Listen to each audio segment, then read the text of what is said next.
Welcome to Fear Coded, a podcast where we talk about media from the horror genre and take a queer reading of a single book, video game, film, podcast, or TV show to explore just how queer horror can be. And for this episode, we are wrapping up Jantenuary, our month-long celebration of all thing teens, with this final entry. So don't move while we discuss the 2015 interactive horror game Until Dawn, developed by Supermassive Games. I'm David. I'm Marilee. I'm Tyler. And I'm Matt. That's right. We've got another guest with us. Matt, welcome to Fear Coded. Thank you for having me. I'm super excited to talk about this. So, listen, we are super excited to have you because we missed out on having you for your favorite film, Black Christmas. That was you know what? Guest vetting error on my part. Oh my god, you have the sweater. I have the sweater. The sweater. No one can see it now, but I got the sweater. It was a Christmas present from my friends last year. He's wearing the sweater. Oh, that's awesome. Came prepared. So that's a fuck up on David's part. We can all just let's just all get over it real quick. Because when I was talking to Matt, I was like, do you like any horror video games? He was like, oh, I love Until Dawn. And I was like, oh, fuck, we're covering Until Dawn. So I wanted to have you on, but your voice might not actually be a surprise for folks because that's actually how you might be known out in the world. Matt, you are a voice actor. I am a blossoming voice actor at the moment. Yes, coming into the zeitgeist or whatever they call that. You're like a little bud on a flower ready to get sunshine and water and bloom. Yeah, I like that. That's good. You've been on a few amazing audio narrative podcasts. The Do You Copy podcast? A lot of this is told through some like found footage, I guess is the best way to term it. It's all audio, where you play Alan Dufour in season 2, right? Yes. Yep. And that was actually, since we're talking about queer media, that was actually the first role I got to play that was queer, which is really, really nice because it has opened some doors into doing more queer horror, which is super exciting. But that's not the only one. You're also on one called Nightmares Unleashed in the episode In the Trees, where you play Detective Victor Alexis. Yep. And then another episode that came out a little more recently than that, called Rebirth, playing as the target of let's say obsession for somebody, and it's a very, very good, very, very dark queer horror. Someone is obsessed with your character. In a way, yes. That's the best Okay. way to put it without giving any spoilers. But yeah, it's very good, and the group who put it together is just so great. Yeah, very, very cool anthology horror series though. Yeah, it is a lot of fun to listen to. I would just ask your producers to stop reading my diary because I am also obsessed with you. It's a documentary. And then I think the audio narrative where maybe you have the most voice credits for is the Chad Fallout 76 story where you play Captain Ryan Sinclair. Yes, yeah. That's sort of semi-recent. Just recording some more for that as well. That's not any sort of secret. He's going to be a thorn in the side for the main characters for a while. It's fun playing a villain. And also associated with that, I would be not giving myself enough credit here if I didn't point out a friend of mine, Phil Lonadier, and I are writing a spin-off series of Chad, a 76 Fallout series called Appalachia, a Fallout 76 story, where we are playing the leads in there. Again, making it more queer as well, because we always need more queer. I 100% agree.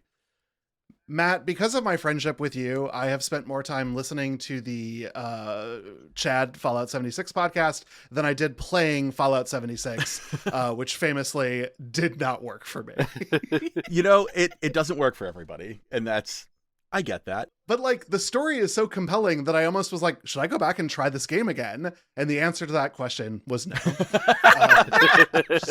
I'm just gonna live in the world you all created, and that's what? A better way There to are so go. many podcasts that do like audio narrative from Fallout 76 too. Like you can get so many stories out of that you don't have to. I have shown up briefly in another one called Once Upon a Wasteland.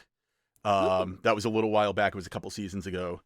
And there's another one. There's one that's doing a retelling of the first game as well called 13. It's on a hiatus right now, but I will be in a couple of upcoming episodes once they get back into running, hopefully in a little further into 2025. Yeah. But I think particularly of interest to my co-hosts, Marilee and Tyler, I came to know Matt through his involvement with the Queer XP actual play podcast, where you are part of a team of folks who get together and play tabletop games. I also know Eric, was friends with him, sort of came by his podcast through his friendship, and was like, I love this because it's gay people. I don't love tabletop games, but I love all of you. Well, and that's, I've gotten to be on some panels as well, talking about horror. Like one was our favorite horror killers and why, and a couple of those things. But yeah, the actual plays have been, I didn't love tabletop for a while either. And then I found, not saying this is for everyone again, but then I found people who I really enjoyed playing with and sort of snowballed that into like, I can make this work for me. I enjoy this with certain people. Yeah, they've been great though. And the games I've gotten to play, Eric's just so fantastic to interact with. And I know this will be in the past, but it's out at PAX U right now and doing PAX stuff. We tend to pal around at PAX things. So later this year, folks might run into us too with some Queer XP stuff. Yeah, that's awesome. That's fun.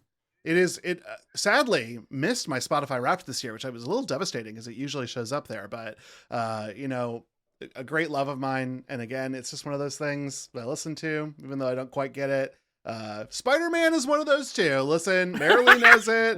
Marilee loves Spider-Man, has been on Walloping Web Snappers. I've been on Walloping Web Snappers, and Derek and Doug were like, what are your experiences with Spider-Man? And I was like, I don't know. But I love listening to my friends talk about it.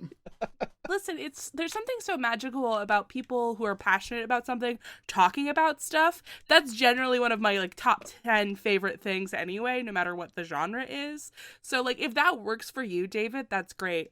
I will say that like I also had a similar experience with role-playing tabletop games. Like the first group that I played with, I had a good time because I liked the people, but like the rule system really wasn't for me, and like the way that people played like wasn't really my style. I started playing with other people and I've had much more fun. So it's possible you just haven't found the right system or like the right table. But even if none of those are true and you're just not a tabletop like game girly, that's also fine. Never feel bad about yourself for that. Mm-hmm. I don't because I have you in my life, Marilee. That's why. Well, listen, we're stoked to have you here, Matt, because we're talking about Until Dawn, and this is a pretty formative and important horror game. But before we get into it, and every action we take shifts our personality attributes and relationship scores in a discernible but unimportant way, I want to ask all of you, my co-hosts and our guest, in a landscape of horrors that our real world has to offer, what is making y'all scared, or what is making you feel prepared? Matt, let's start with you. I mean, look, you can't talk about queer media and being queer in media without talking about how scary the world is right now. Yeah, for real. Like, I could go on and on. So I feel like maybe talking about what has prepared me might be a shorter list. Might keep this under the 4-hour mark.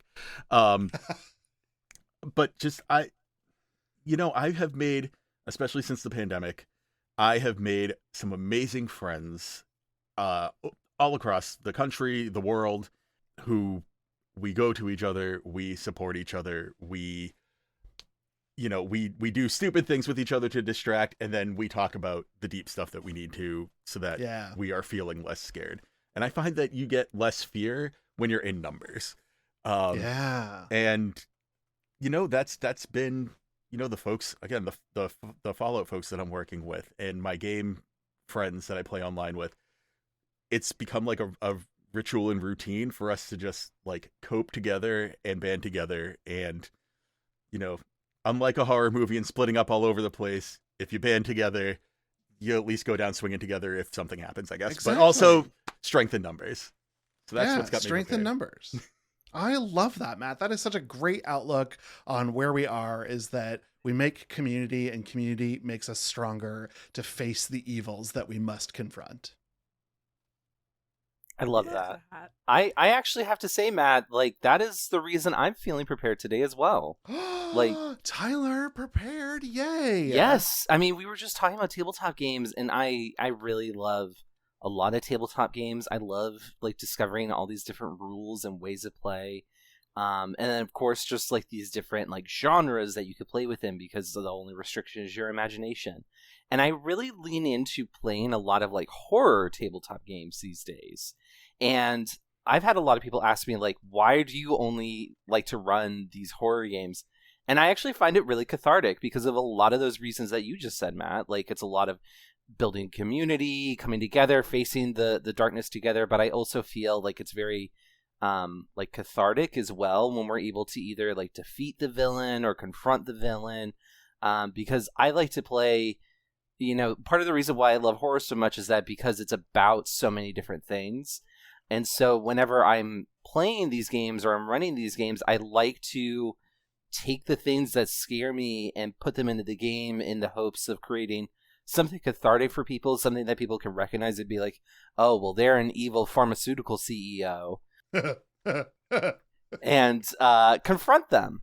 And there's something that's just very satisfying about being able to defeat that villain. And it's just very fun and satisfying and good. And I think that the more tabletop goodness in the world, the more we're finding the games that click with us, the better off we will be, because I think it also is just like imagination helps so much and builds empathy and all this other stuff. So I just love it. I love it. That's great. Marilee, how about you? Feeling scared or prepared this I'm week? so sorry to be the combo breaker. Combo breaker, Marilee. Yeah, so I'm feeling pretty scared right now. Specifically because this episode is going to air in late January, and we're not there yet. But the thing is, I live in Texas, and for the past 4 years, every year in late January, early February, we have a pretty bad winter storm. Yeah. And I'm nervous. I'm looking at the calendar. The Farmer's Almanac predicted a pretty bad winter for us this year. In December where we are now, and it's finally starting to get a little cold here, and we got some trees in the backyard I gotta make sure that somebody looks at before it gets bad, because I don't want a branch crashing down into my house. So I'm just looking at the future and being like, man, there's a lot of stuff I don't want to happen, and a lot of it is too big for me to control, but this one I can obsess on, and I am. Oh no. Wow. I feel very seen by that. The two of you, I need to move the two of you to a place where there's no weather. This is I think I'd save on so many scareds in this segment if I could move you both to, I don't know, where has no weather, because I can't risk tornadoes. I don't want to replace this with something. The void? Here, maybe. Well, I don't know. We had floods too. Marianas Trench, there's no weather down there. Oh my God. Other problems, Tyler. I'm just not thinking it through. Well, I will be a combo restarter because I am feeling prepared today. Ooh. And you know what's interesting is that mine's also a little bit about community. I had, I love the people that I get an opportunity to interact with online. I don't know a lot of their names outside of people who have been like, send me a postcard and I will give you my real first name, and then I use their screen name as their last name, but the postcard gets to them. So it's I don't know. 60% of the postcards get to them. And I just had somebody reached out yesterday and we ended up having a 7-hour conversation about the things that we share and the identities that we are like with each other and how important it was to find and sit with that community. And it was so fun and delightful. And I maybe didn't get as much podcast editing done as I was supposed to, but it made me prepared for today's conversation, and really isn't that worth it. And the answer is yes, except that I was also a little sleepy when I did finish and may have accidentally dropped an episode last night, which I immediately pulled from the feed. So when Marilee logs in, she'll be like, why is there a dot on a Friday? We don't release on Fridays. Whoopsie. Sorry, Mare. It's Joe Rogan's fault. It is It's Joe Rogan's fault. That is what it is, Tyler. Thank you. Thank you for giving us that. Yeah, you're welcome. Which I'm going to get it printed on cards and I'll have it shipped to each of you and you can just flag it. Flag on the play, Joe Rogan's fault. Wow. Well, we are not talking about Joe Rogan today. Something far less frightening is our topic of conversation. Today, we are talking about the 2015 interactive horror game Until Dawn, developed by Supermassive Games. The narrative unfolds as a group of 8 teenagers convene at Josh's isolated mountain resort 1 year after the tragic disappearance of Josh's twin sisters, Hannah and Beth.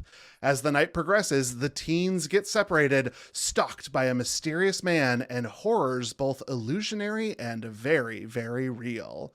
When the sun finally rises, the player's decisions and gameplay determine who will make it until dawn. The game is an interactive drama where the player assumes control of each of the 8 teens, able to explore limited sections of the mountain during each chapter, discovering clues to the mystery and making decisions about their peers and the situations that they find themselves in. During cutscenes, players follow on-screen prompts to reflect action sequences called Quick Time Events.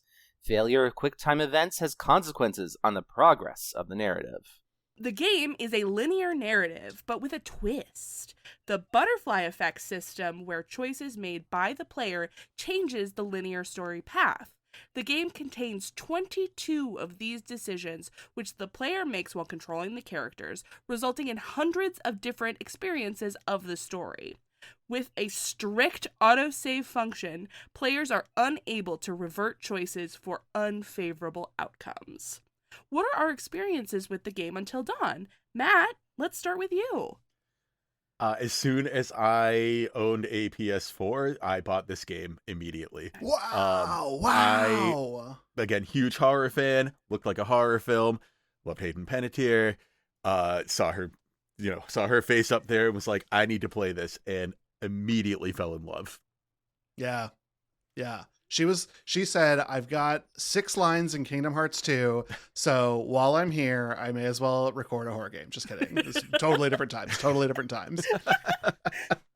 Wow, so you obviously played the PS4 version then. Yep. And this was sort of version exclusive, or this was console exclusive, and it was a big selling point of the PS4 and their enhanced motion controller, and a lot of that was being brought out into this, and we were selling Hayden Panettiere in particular.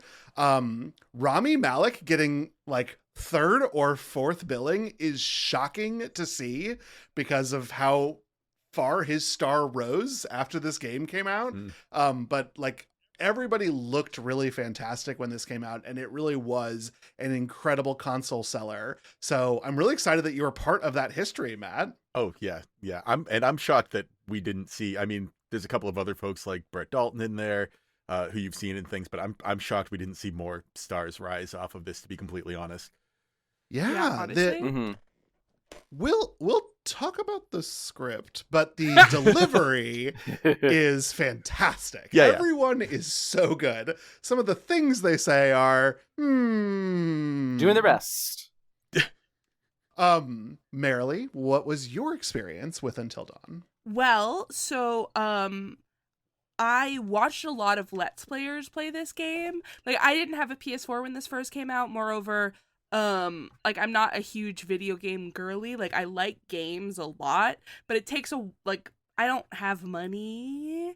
So most of the time, if I want to experience a story, like in a video game, when it first comes out, I simply can't because I don't have the $60 to $80 to buy a new game when it comes out. So I watched Let's Players play it, like a couple different run-throughs. I loved this game. I'm obsessed with this game. A couple of years ago, I got this as like a part of a used horror game bundle from GameStop, but I never ended up actually playing it myself until it was like, oh yeah, I do own that. I should play it for this, and that's what I did. That is a lot of fun. Yeah. I didn't buy this game because I am scared of things, but I also have a compelling addiction to nobble up all the trophies that I can in the world. And so when this was released as a PS Plus free game in July 2017, it sat there all July long until 31 July when I launched this game, and I was holding the Platinum Trophy for Until Dawn after 7 playthroughs on August 5th. And I did nothing but play this game for 6 days straight. Oh my god. You mad lad. Yeah, I love it. Yeah. It's so good. Yeah, The determination. We will talk about how scary it was, because it was very scary. 7th playthrough, maybe not the most scary playthrough. But I became obsessed because this is a game that requires play, but doesn't necessarily require the kind of dexterity that would make it like a hard platinum. Y'all, I was on summer break. I had time. I was like, we gaming. And I played this with like all the lights on and the windows open and during the daytime, because I'm a big scaredy cat, and a bird would sometimes fly at the screen and don't move. Don't nothing. That controller was out the window. Like this scary game. Tyler, round us out. What is your history with Until Dawn? I have a very similar experience to you, David. I also got this when it was free from PS Plus. It was either because it was the PS Plus monthly game, or it was because this was during. Did we get this because of the credit card thing? No, it was not the credit card thing. Okay. That was several years before. But this was instead, Sony did have on offer like their greatest hits series that you could just install. You could just download them for free. And there were like 20 of them. And then they got rid of them because of capitalism. But I grabbed it in one of those sales. And I was just like, I'm going to play this at some point. I'm definitely going to play this at some point. I'm definitely going to play this at some point. And then many years passed. And then about a week ago, I was like, oh shit, we're recording this for the podcast. I need to play this now. And so I started playing it. But the whole reason I didn't was because I was simply too scared. Something about me and horror video games until very, very, very recently, like the birth of this podcast, I just refused to touch them because they were just too scary for me. Something about like the I feel like my life is in my hands, and it's way more frightening than a horror movie. Fair. I also want to say that while Marilee was describing this game, she mentioned that the game comes with a strict auto-save function, and I just want everyone to remember that as we go through our discussion, because of some of the actions that I know were taken by other people on this call. That's all I'll say. We'll get to it as we go. Listener, just keep in mind, strict auto-save function. Yeah, no, like, I did not write this description, so I was reading that, and I remember thinking, should I, like, put my hand up and be like, that's not going to translate to the listener, and that would just be a gift to everybody else, but I don't want people laughing I want you to know that I thought about it. Okay, good. Because, boy, sure it's strict, whatever you're saying. I'm going to move on from the Sauron's judgment eyeball that David is giving me right now. And move on to our monthly themes. I am judgmental as an eyeball.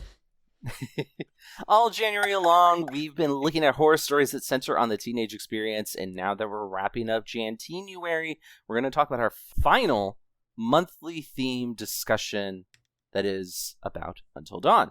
So our first theme to consider as we talk about this podcast is we're just walking bags of hormones. Characters are introduced pelvis forward in this game, where the initial conflicts are all based around romantic and sexual attraction and the social expectations, perhaps even sexpectations, and consequences surrounding these attractions. The prelude and early game all center characters in the couples they once were and now are a part of. Developing adolescents explore their attraction and sexuality, and this game has that in spades. So, before we move on to our next theme, I kind of want to talk about this a little bit. How do we feel about the hormonal effusion, because it's just effusive throughout this whole game, the feelings of attraction and drama, and all of the tension that comes from it? Matt, what was kind of your take on that? I mean, I'm a huge slasher fan. Yeah. I'm a big, you see this in all of those movies. This felt so, I don't want to say right, because that feels so weird to say, but it fit the genre. It fit in well. I did like, the how those dynamics changed even from the prologue into the actual story. It did sort of strike me, just like a note that I've sort of thought about with like the sexuality in games and stuff, but like one of the characters feels very aromantic in there.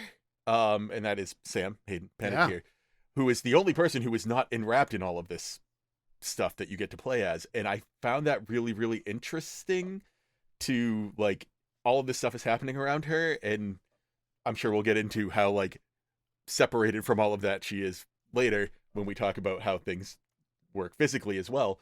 But it was kind of a nice breath of fresh air. Yes. Because it can get a little suffocating how much is about the relationship dynamics in this game. Oh, man, Matt, I am with you 100%. I appreciated it on this playthrough that I did for the podcast, but the first playthrough I went to, when they showed us Chris, spoiler alert for the conversation, the best boy of all time, and it was like, has a crush on Ashley, and I was like, no, fuck you that this is the one biographical piece of information I get, is that this super cute boy, oh, I have a crush on a girl, run off the mountain, Chris.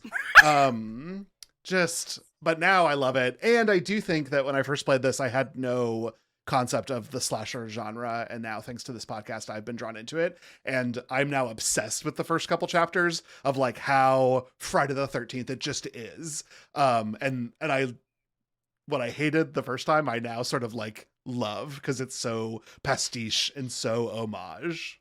Yeah, no, they've really leaned so far into like the slasher vibes in such a way that I appreciated so deeply. I really enjoyed it. Though, can we circle back around to like you saying Sam had like an asexual vibe? Because I'm so into that. I always kind of assumed that the game was kind of setting her and Josh up for like a thing that maybe the two of them, if things have differently, would have like maybe had a thing. But I love her as just being like, I am so unbothered by all of this relationship drama. What a delight. What a treat. I'm gonna remember that next time I play it. Merrily, she shows up to a party and is like, bye bitches, I'm gonna go take a bath.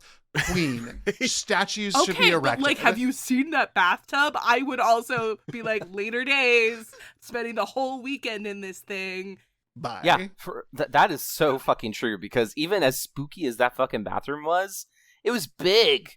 Yeah. It's the size of my living room. Like, yeah, listen, I'm a larger person and I'm also kind of tall for a lady. I don't fit in bathtubs. I could fit in that one. Let's fucking go. I appreciate a large bathtub. But overall, I like Marilee and Matt, I totally agree with you. Like that slasher tension of teen drama, it felt very intentional. I kind of like, we'll talk about this as we go, that I have some critiques about the plot, and some of it is the formulaicness of it all. But I also understand, like, this is what they were going for. So I can appreciate that, but I think it also is, like, kind of a good demonstration of, like, how leaning too far into, like, a heterosexual romance, so that's, like, to the point that it becomes toxic, can become literally lethal. And I think that's something kind of, like, we'll come back to that quite a bit, I'm sure. As we go, but yeah, I loved that, and yeah, it's really good stuff. Totally agree. Love these kids being hormonal, just wild children.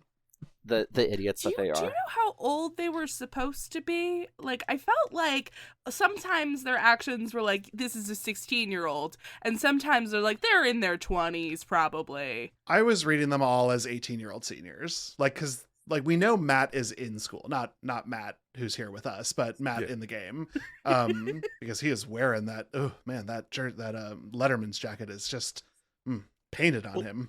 They also say that he bought that, quote unquote, spoiler alert, I guess, but that he bought that on Rodeo Drive, which that's like a fashion choice. That's right. So like, I also read 1819 to be fair, but the Letterman jacket, because I love Letterman jackets. I don't wear them, but like it came up, so I had to comment. We're butt men. We're butt men, Matt. I mean, it looks good. It looks good. And every other character like changes wardrobe. Matt's like, no, I got this. Well, speaking of change, wonderful segue into metamorphosis. Another theme that we're going to discuss and kind of keep in mind as we go. This has been introduced by Hannah's butterfly tattoo and is present in the corruption of the human body to make way to a monstrous form.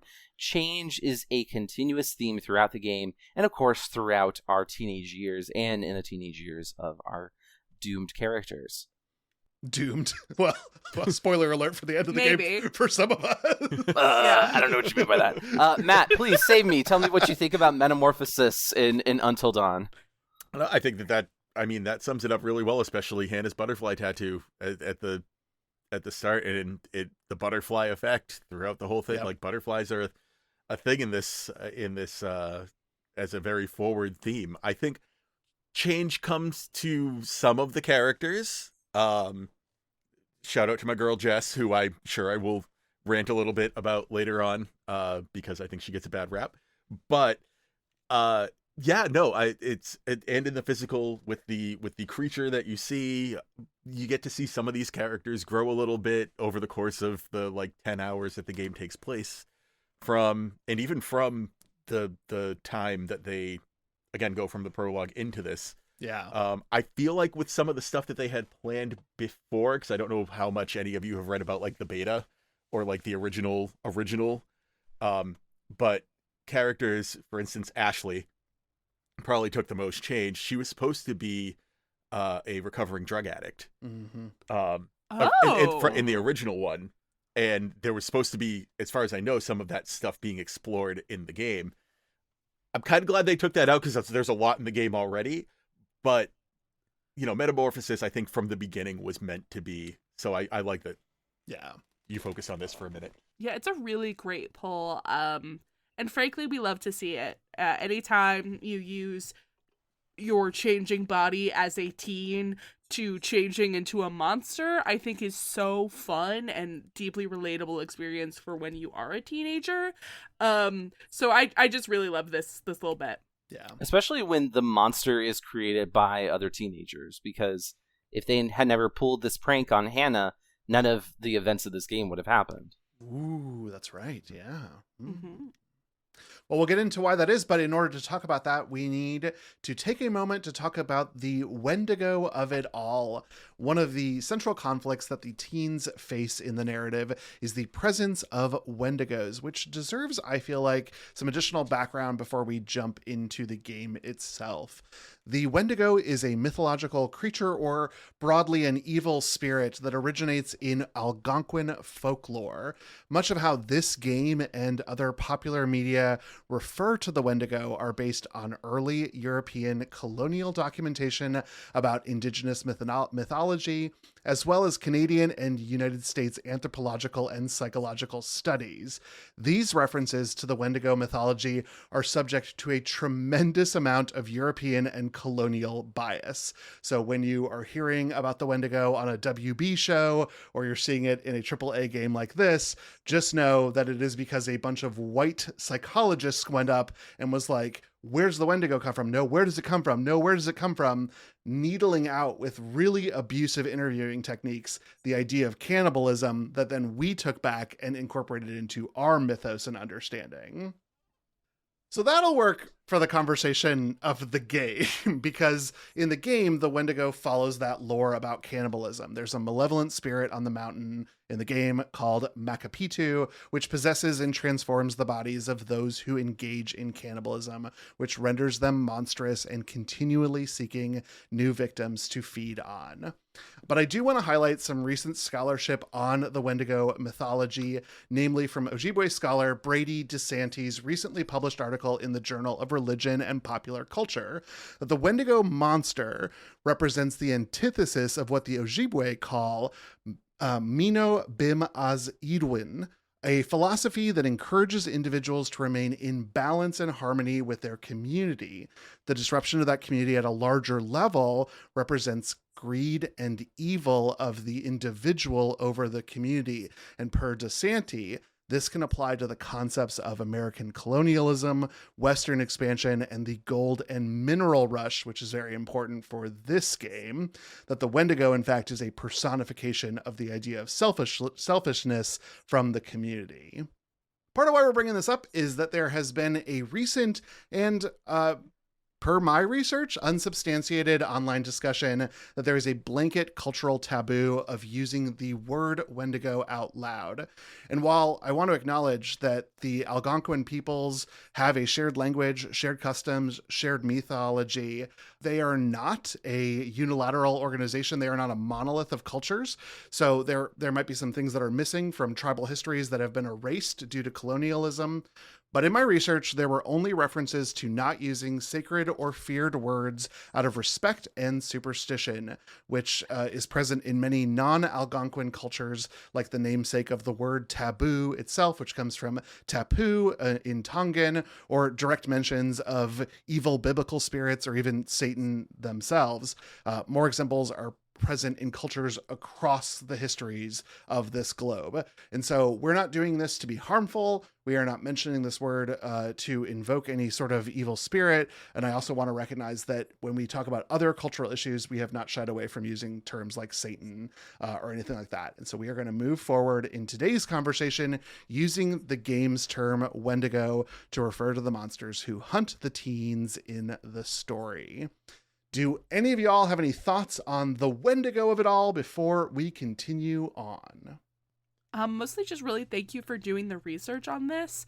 I can't speak for Tyler and David, but when this game was brought up, we all really wanted to talk about it because it's a really cool game. But I know I was a little hesitant because of the Wendigo is the bad guy, and I had heard online that we're not supposed to say that, and I try to be a good ally when I can. So I was a little, but like you doing this research really made me feel a lot more comfortable in approaching this topic at all. And I really wanted to say thank you for doing the work, David.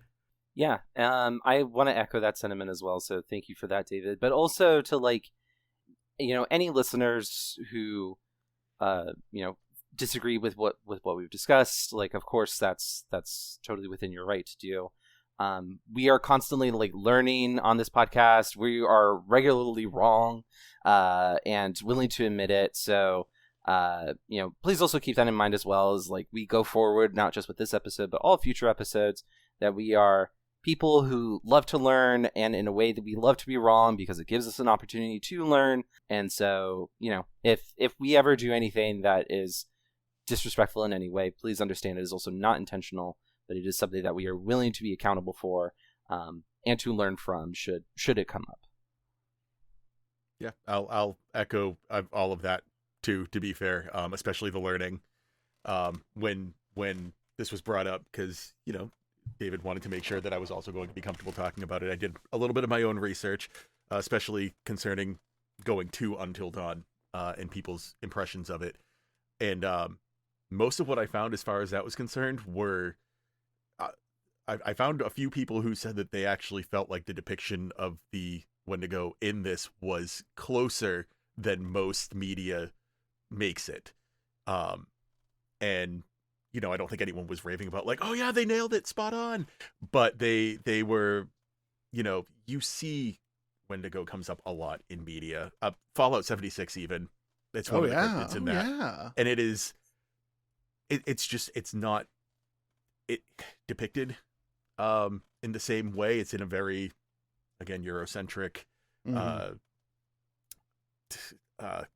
the word I'm looking for? Visage.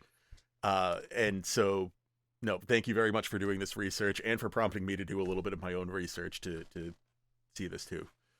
Well, for anyone who would like to dive deeper, a selection of some of the articles that I sourced for this are in the episode description. If you want the full thing, please reach out to me online somewhere. They are all living in a folder. I maybe got a little obsessive about this. It was kind of fun to learn more, and anybody who's listened to the podcast before, you know that I love listening or reading about and then getting very angry about things psychologists do. So this filled that cup. But we have some questions that we need to ask before we can even get started talking about Until Dawn. And the first of which is our immediate criteria for discussing on this podcast: is Until Dawn a horror entry? Were you all scared playing this game? Matt, you ran out and got this because you knew this was on your radar. Did it work for you as a horror title?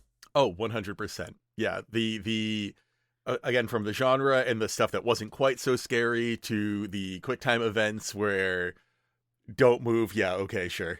I'll absolutely not move and get everybody killed. Yeah, it was tense from the gameplay mechanics to a lot of the scenes. And once it takes off, it really like takes off into that horror like runway. So it absolutely. Yeah. Tyler, were you scared playing this game? Oh my god, yes.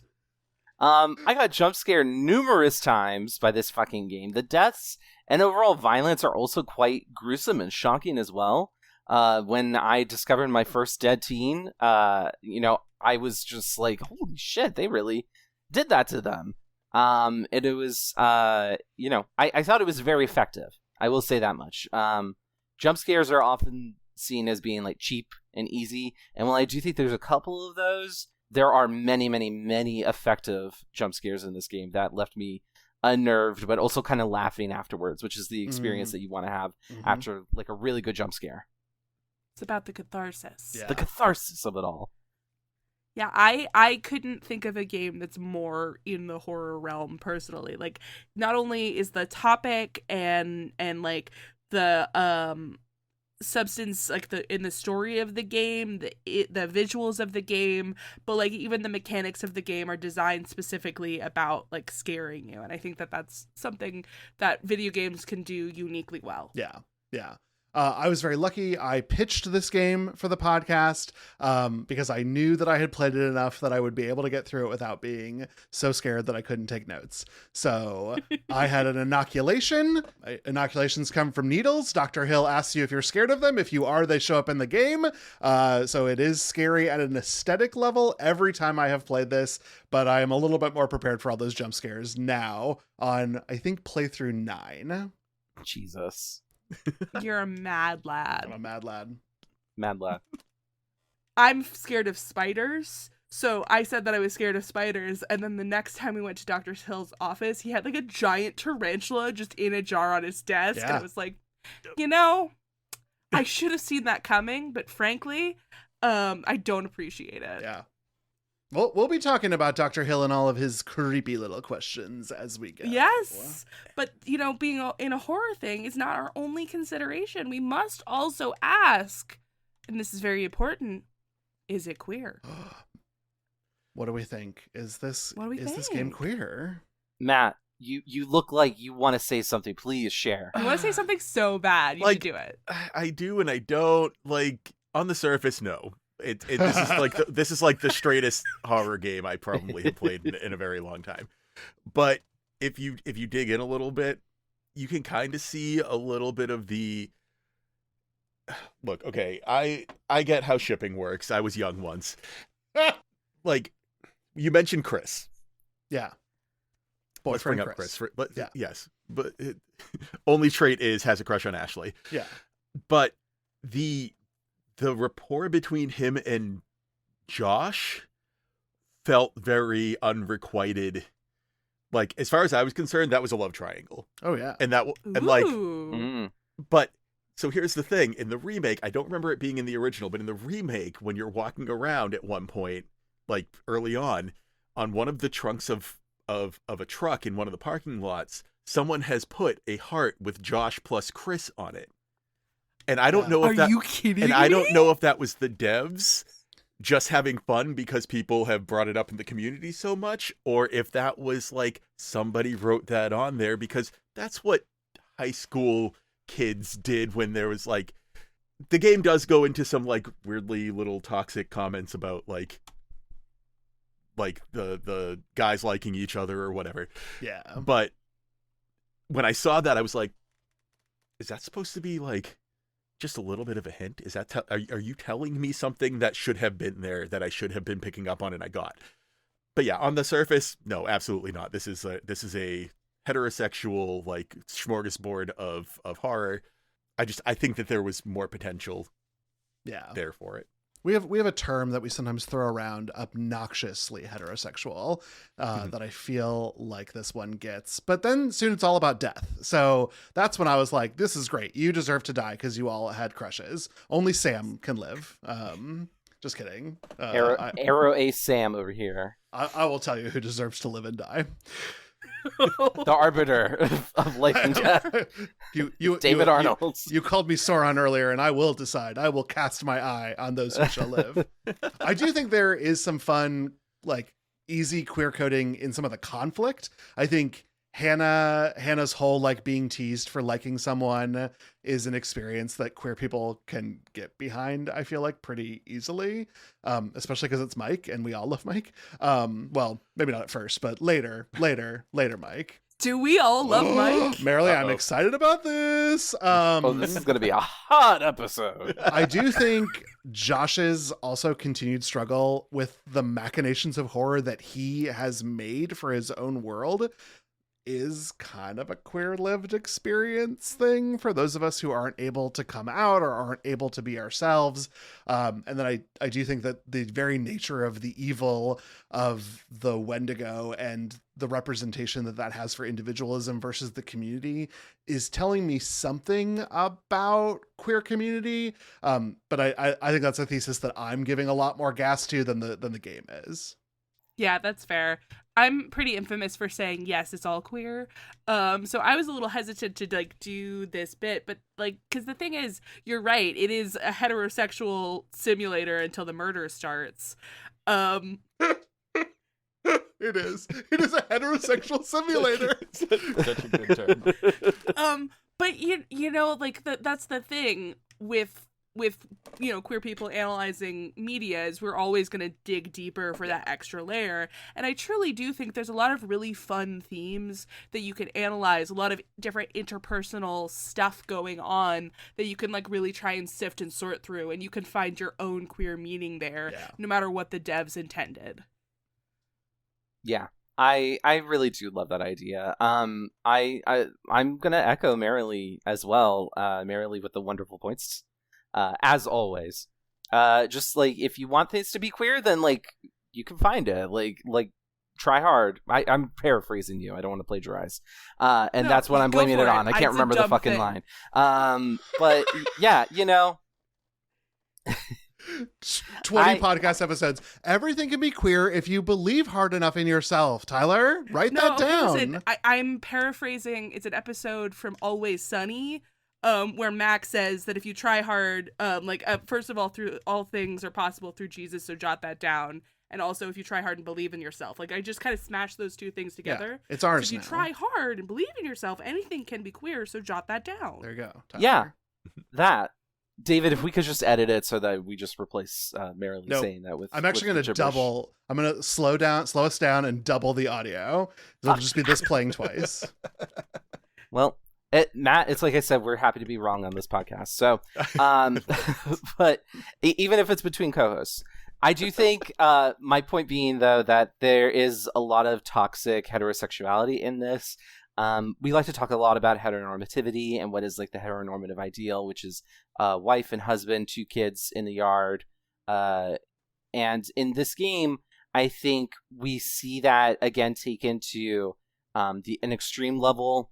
There's a lot of jealousy at work here, a lot of like will they won't they, but it's like will they cheat on their partner with this other person or won't they, will they save the person that they love over the person that they've been best friends with since childhood.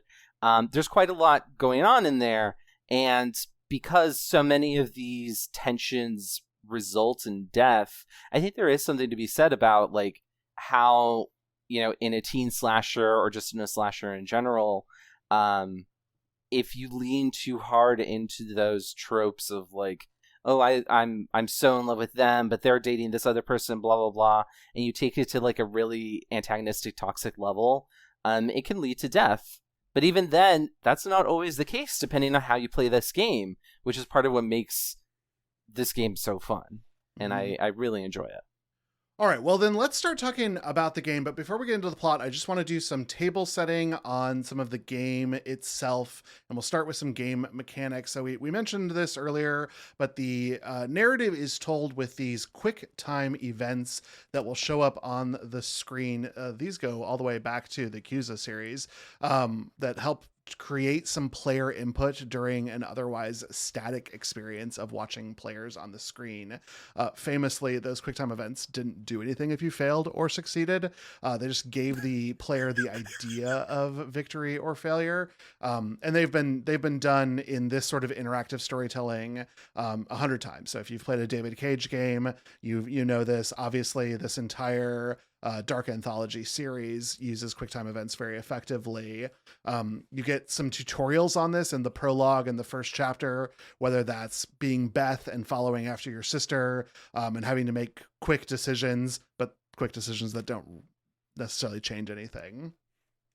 We also talked about this. There are branching stories. So there are 22 of these butterfly effect decisions that can result in very small or very significant changes to your game.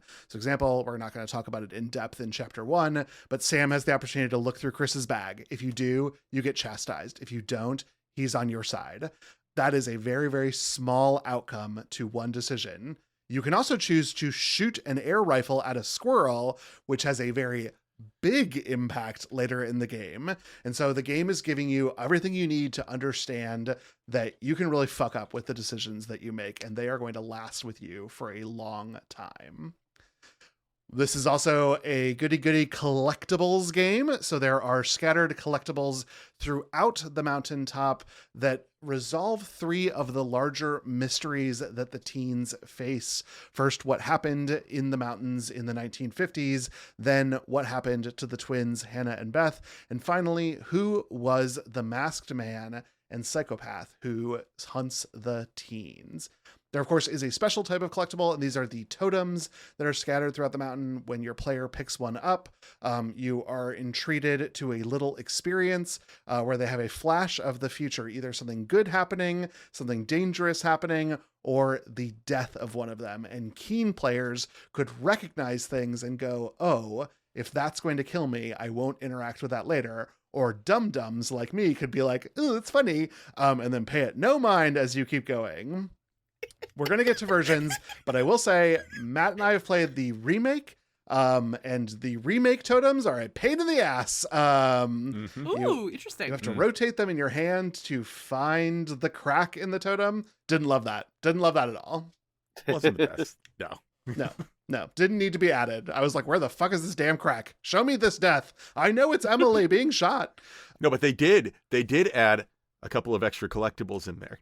They did. First of all, they added to tell some story stuff. They added like 10 interactable items, which was sort of weird. And then they added these hunger totems, which showed you the experience of becoming a Wendigo, which I did think was fun. That was really fun. Neat. Okay, finally, the last thing we've got to talk about is that interspersed in these QuickTime events that the player will face, there will be a couple of opportunities for you to don't move, in which the game assesses the use of your controller and the shifts to it while sending pulsing vibrations to your controller. And if your controller moves, you fail the don't move event. Here in the beginning, we get a couple tutorials on it. In the remake, it's one with Hannah, it's one with Beth. And in the original game, it's the original first chapter with Sam. And there's no consequences if you fail. But if you set your controller down on a hard surface, the vibrations will cause your controller to move. So the only way to not move is to either hold it very still in your hands or place it on a very specific type of pillow that you go into your bedroom and get when it's your 6th playthrough and you just want to fucking end this game. My experience. In the remake, you can turn these off entirely, which makes the scenes very, very funny to watch because the characters just stand there and there's no on-screen prompt, and you're just kind of like, what are we doing here? We're not moving. We're not moving. That's what I was doing. And then we don't need to belabor this, but we've talked about it. This is a voice and motion capture game. And so the characters that you see will represent their real life actors because they were facial captured using a 6x6 grid and special lip contouring. That was considered pretty high tech when this game was first being developed, and that is why it was so well pushed, sort of at the same level of LA Noire, if you all remember when that was coming out, and they're like, we have the most realistic facial features in the world, you'll be able to tell if Greg Grunberg is lying or not. It's that same 6x6 grid with advanced lip contouring. Today I think we would call that a little bit easy mode on facial capture, but it was definitely enough that the remaster was able to use all of the shading correctly to make this look really, really fantastic. All of the physical activity was captured by other actors, motion actors. Hayden Panettiere was not running around in a bubble suit. So sorry about that. Listen, if she did, I bet she got paid really well to do it. So, get your paper right. Pay was okay for these actors. Again, not the levels we would see today and not the levels they should be, which is why actors are fighting against some of the corporate nonsense that is going on in Hollywood. Agreed. As they should. Unionize.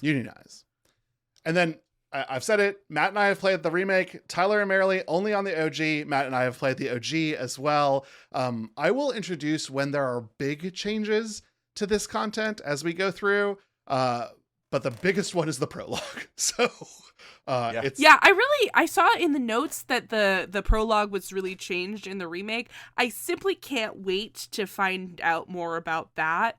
While we are talking about game mechanics, I will say that I had a lot of issues with the game mechanics during my playthrough. Yeah. Like, no matter what I did, the don't move segments, like, there's a bit in chapter 1 where, like, Sam is trying to, like, hold a flashlight steady for Josh, and that, like, took me 20 minutes to get through. Yeah. And I was like, because, like, no matter what I did, like, if I was holding the controller, if I put it down, no matter what surface I would put it down on, it just wouldn't go through. And that was the point where I was like, oh, I'm gonna kill all these teens. And like that's like continued throughout the game. Like, a couple people, including Sam herself, like died specifically because I could not play the game correctly.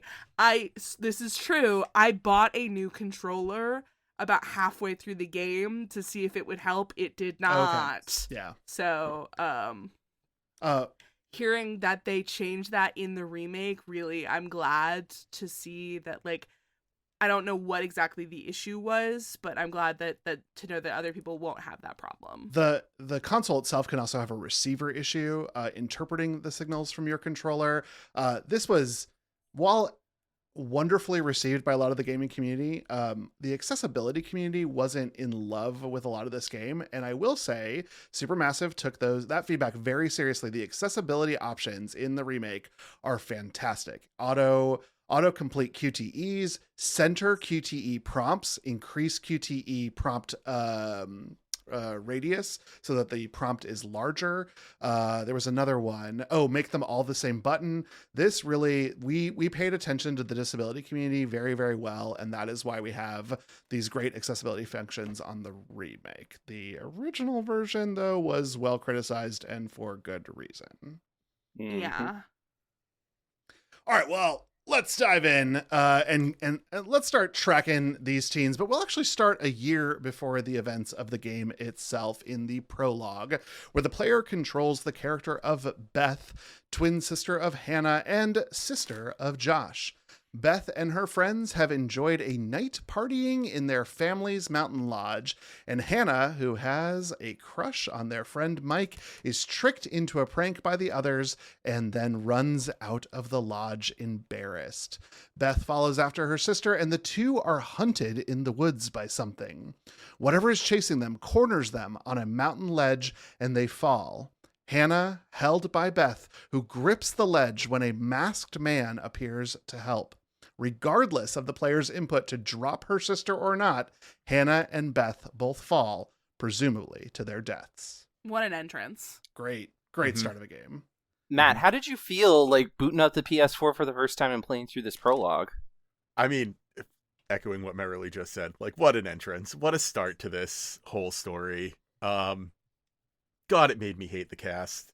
Right off the bat. Yeah.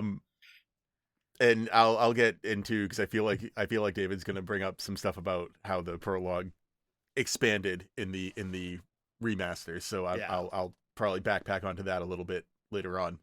But yeah, I mean, I think it's a good introduction to the characters. But once again, I think my only problem, and this is my problem with horror in general, I hate when I look at a group of people and I go, "Why are you friends?"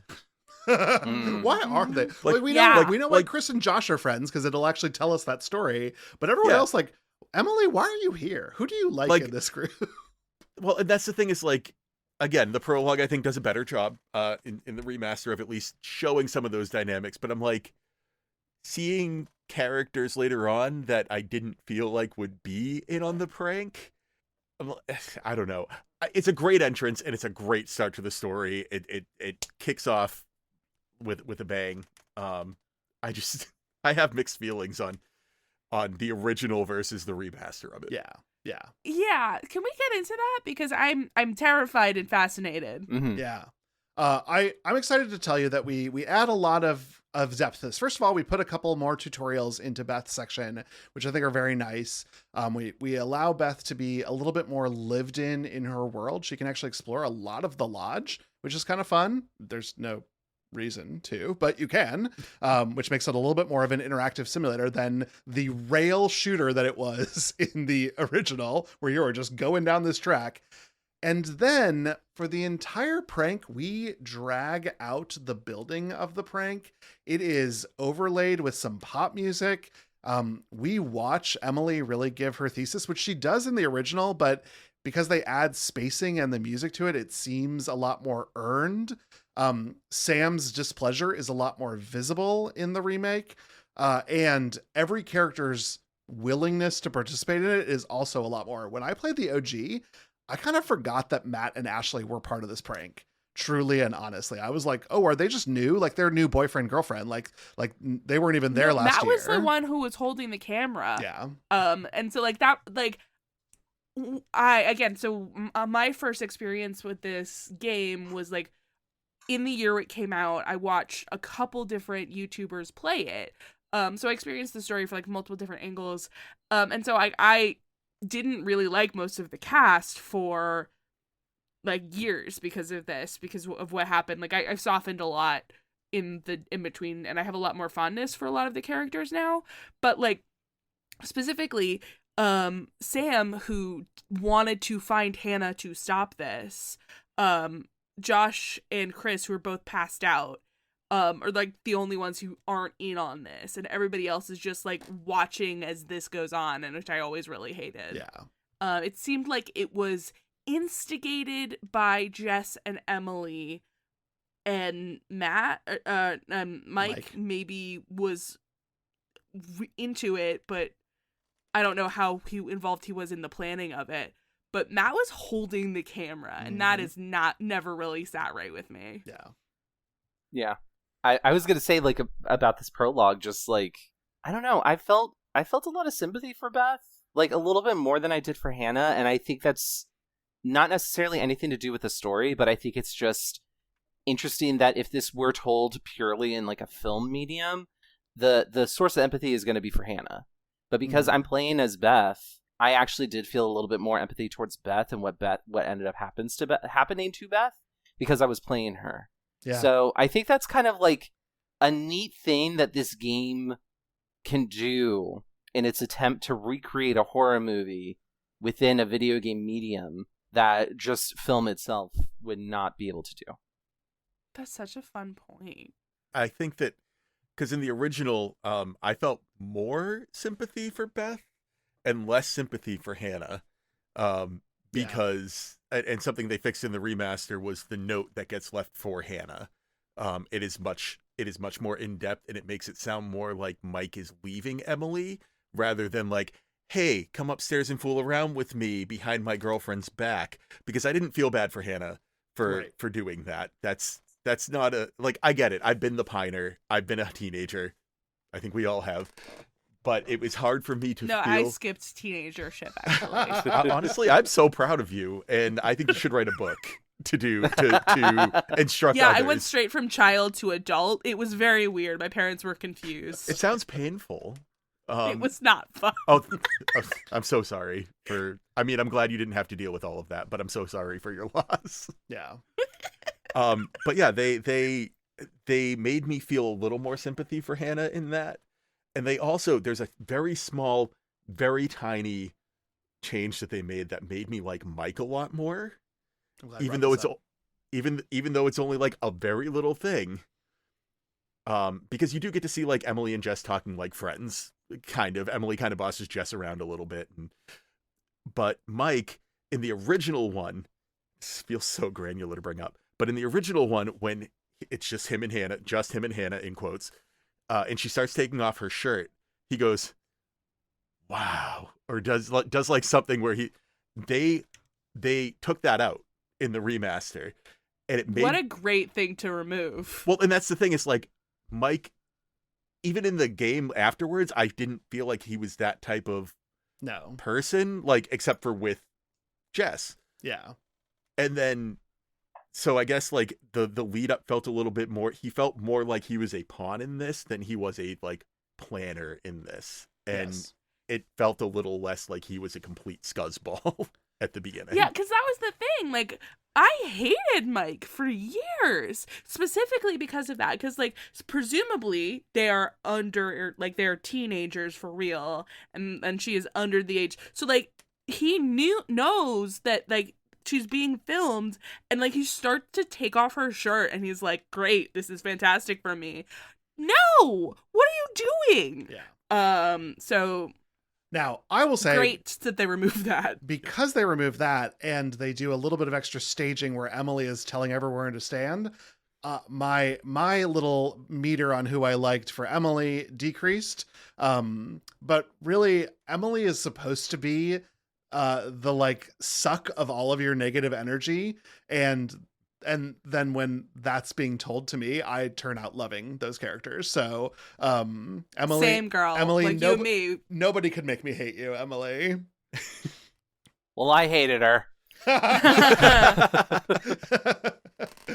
I'm very, like, if any piece of media is telling me to hate a woman, I won't do it. Yeah. But like she's distinctly written to be unlikable, and I do think that is the thing that you have to really reckon with, especially because I think that she's supposed to be a person of color. I do think it's interesting that for most of the game, the two non-white people, Emily and Matt, are not present for a lot of the game, which I always remember thinking is like, this seems a little bad. Mm-hmm. Yeah. But imagine in 2015, we were just happy to have him. So it's not great, but I will tell you that an all-white cast could have definitely happened in 2015 with nobody batting an eye. I guess that's true. One other note before we move on is that right when Hannah runs out of the lodge, Matt says, should we go after her? And Sam says, I think that the last person she wants to see right now is you. And then they all go back inside. Insane take, Sam. Maybe she doesn't want to see Matt, sure, but she just ran outside in a blizzard wearing a t-shirt. I feel like more than one person should have followed her. and I feel like for this game, we're going to keep bumping into that because the game's mechanics control one way, and that requires these characters to do some pretty strange decisions. Like, I'm going to go to the sanatorium. Okay, bye, Mike. Hey, we should follow after Mike now that it's been enough minutes that we can be a separately controlled party. Yeah, it's got a little bit of that issue, Marilee. I totally agree.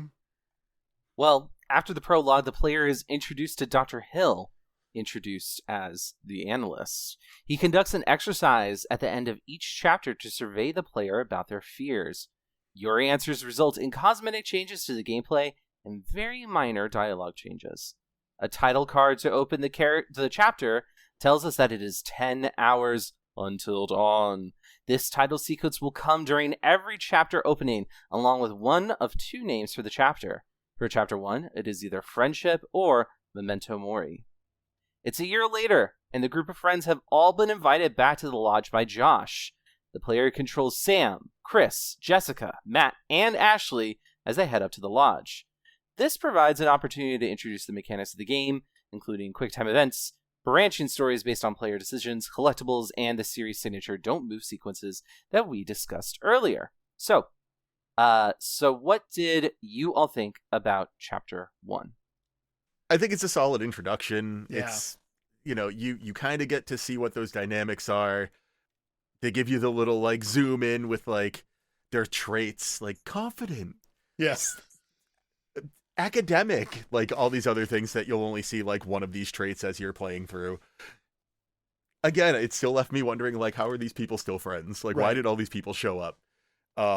Because I can really only see, like, once you get Sam and Chris, because those are the first two that you get going up to the mountain, they have their conversation. I can see it. Even when they're talking to Jessica, like, it's a little more like okay, she kind of has that popular girl vibe, but, like, she talks to them like they're friends. And then once you get the rest of the people folded in, I'm like, why are you even... Right. Why are you here? Like, right. You don't seem like you even wanted to be here, let alone... So, I don't know. It was good. I like certain parts of it. I didn't like certain parts of it. It just... it's your exposition. It's your... Hey, here's what we've been up to. I think it works brilliantly as an introduction for the game. I think that what you have to remember about this game's development is that it was being conceived of as a game that would be delivered in chunks to the player, which would be something that Dark Anthology would go on to actually do, but Until Dawn was never released in chapter format. But when you realize that and you think like, oh, this could have been a demo that I got for free. And in fact, I think that chapter 1 was the demo. Matt obviously wouldn't know that because the day it came out, he bought it. And I wasn't playing anything that was scary. But I think that, like, when you think about it from a game design perspective, the first chapter does, like, literally everything it needs to do. The only thing this game doesn't do here and never does is that, boy, when you do something, whether it's throw snowballs at your boyfriend or kind of bitch to your girlfriend about carrying her bags, you have stats that change: your bravery, your humor, whatever, and they will all adjust. And every time you make a decision, the game will prompt you to look at these stats changing, and they mean practically nothing. But practically nothing. Boy, did that add another hour to my gameplay, because I was like, ooh, am I braver now? Click.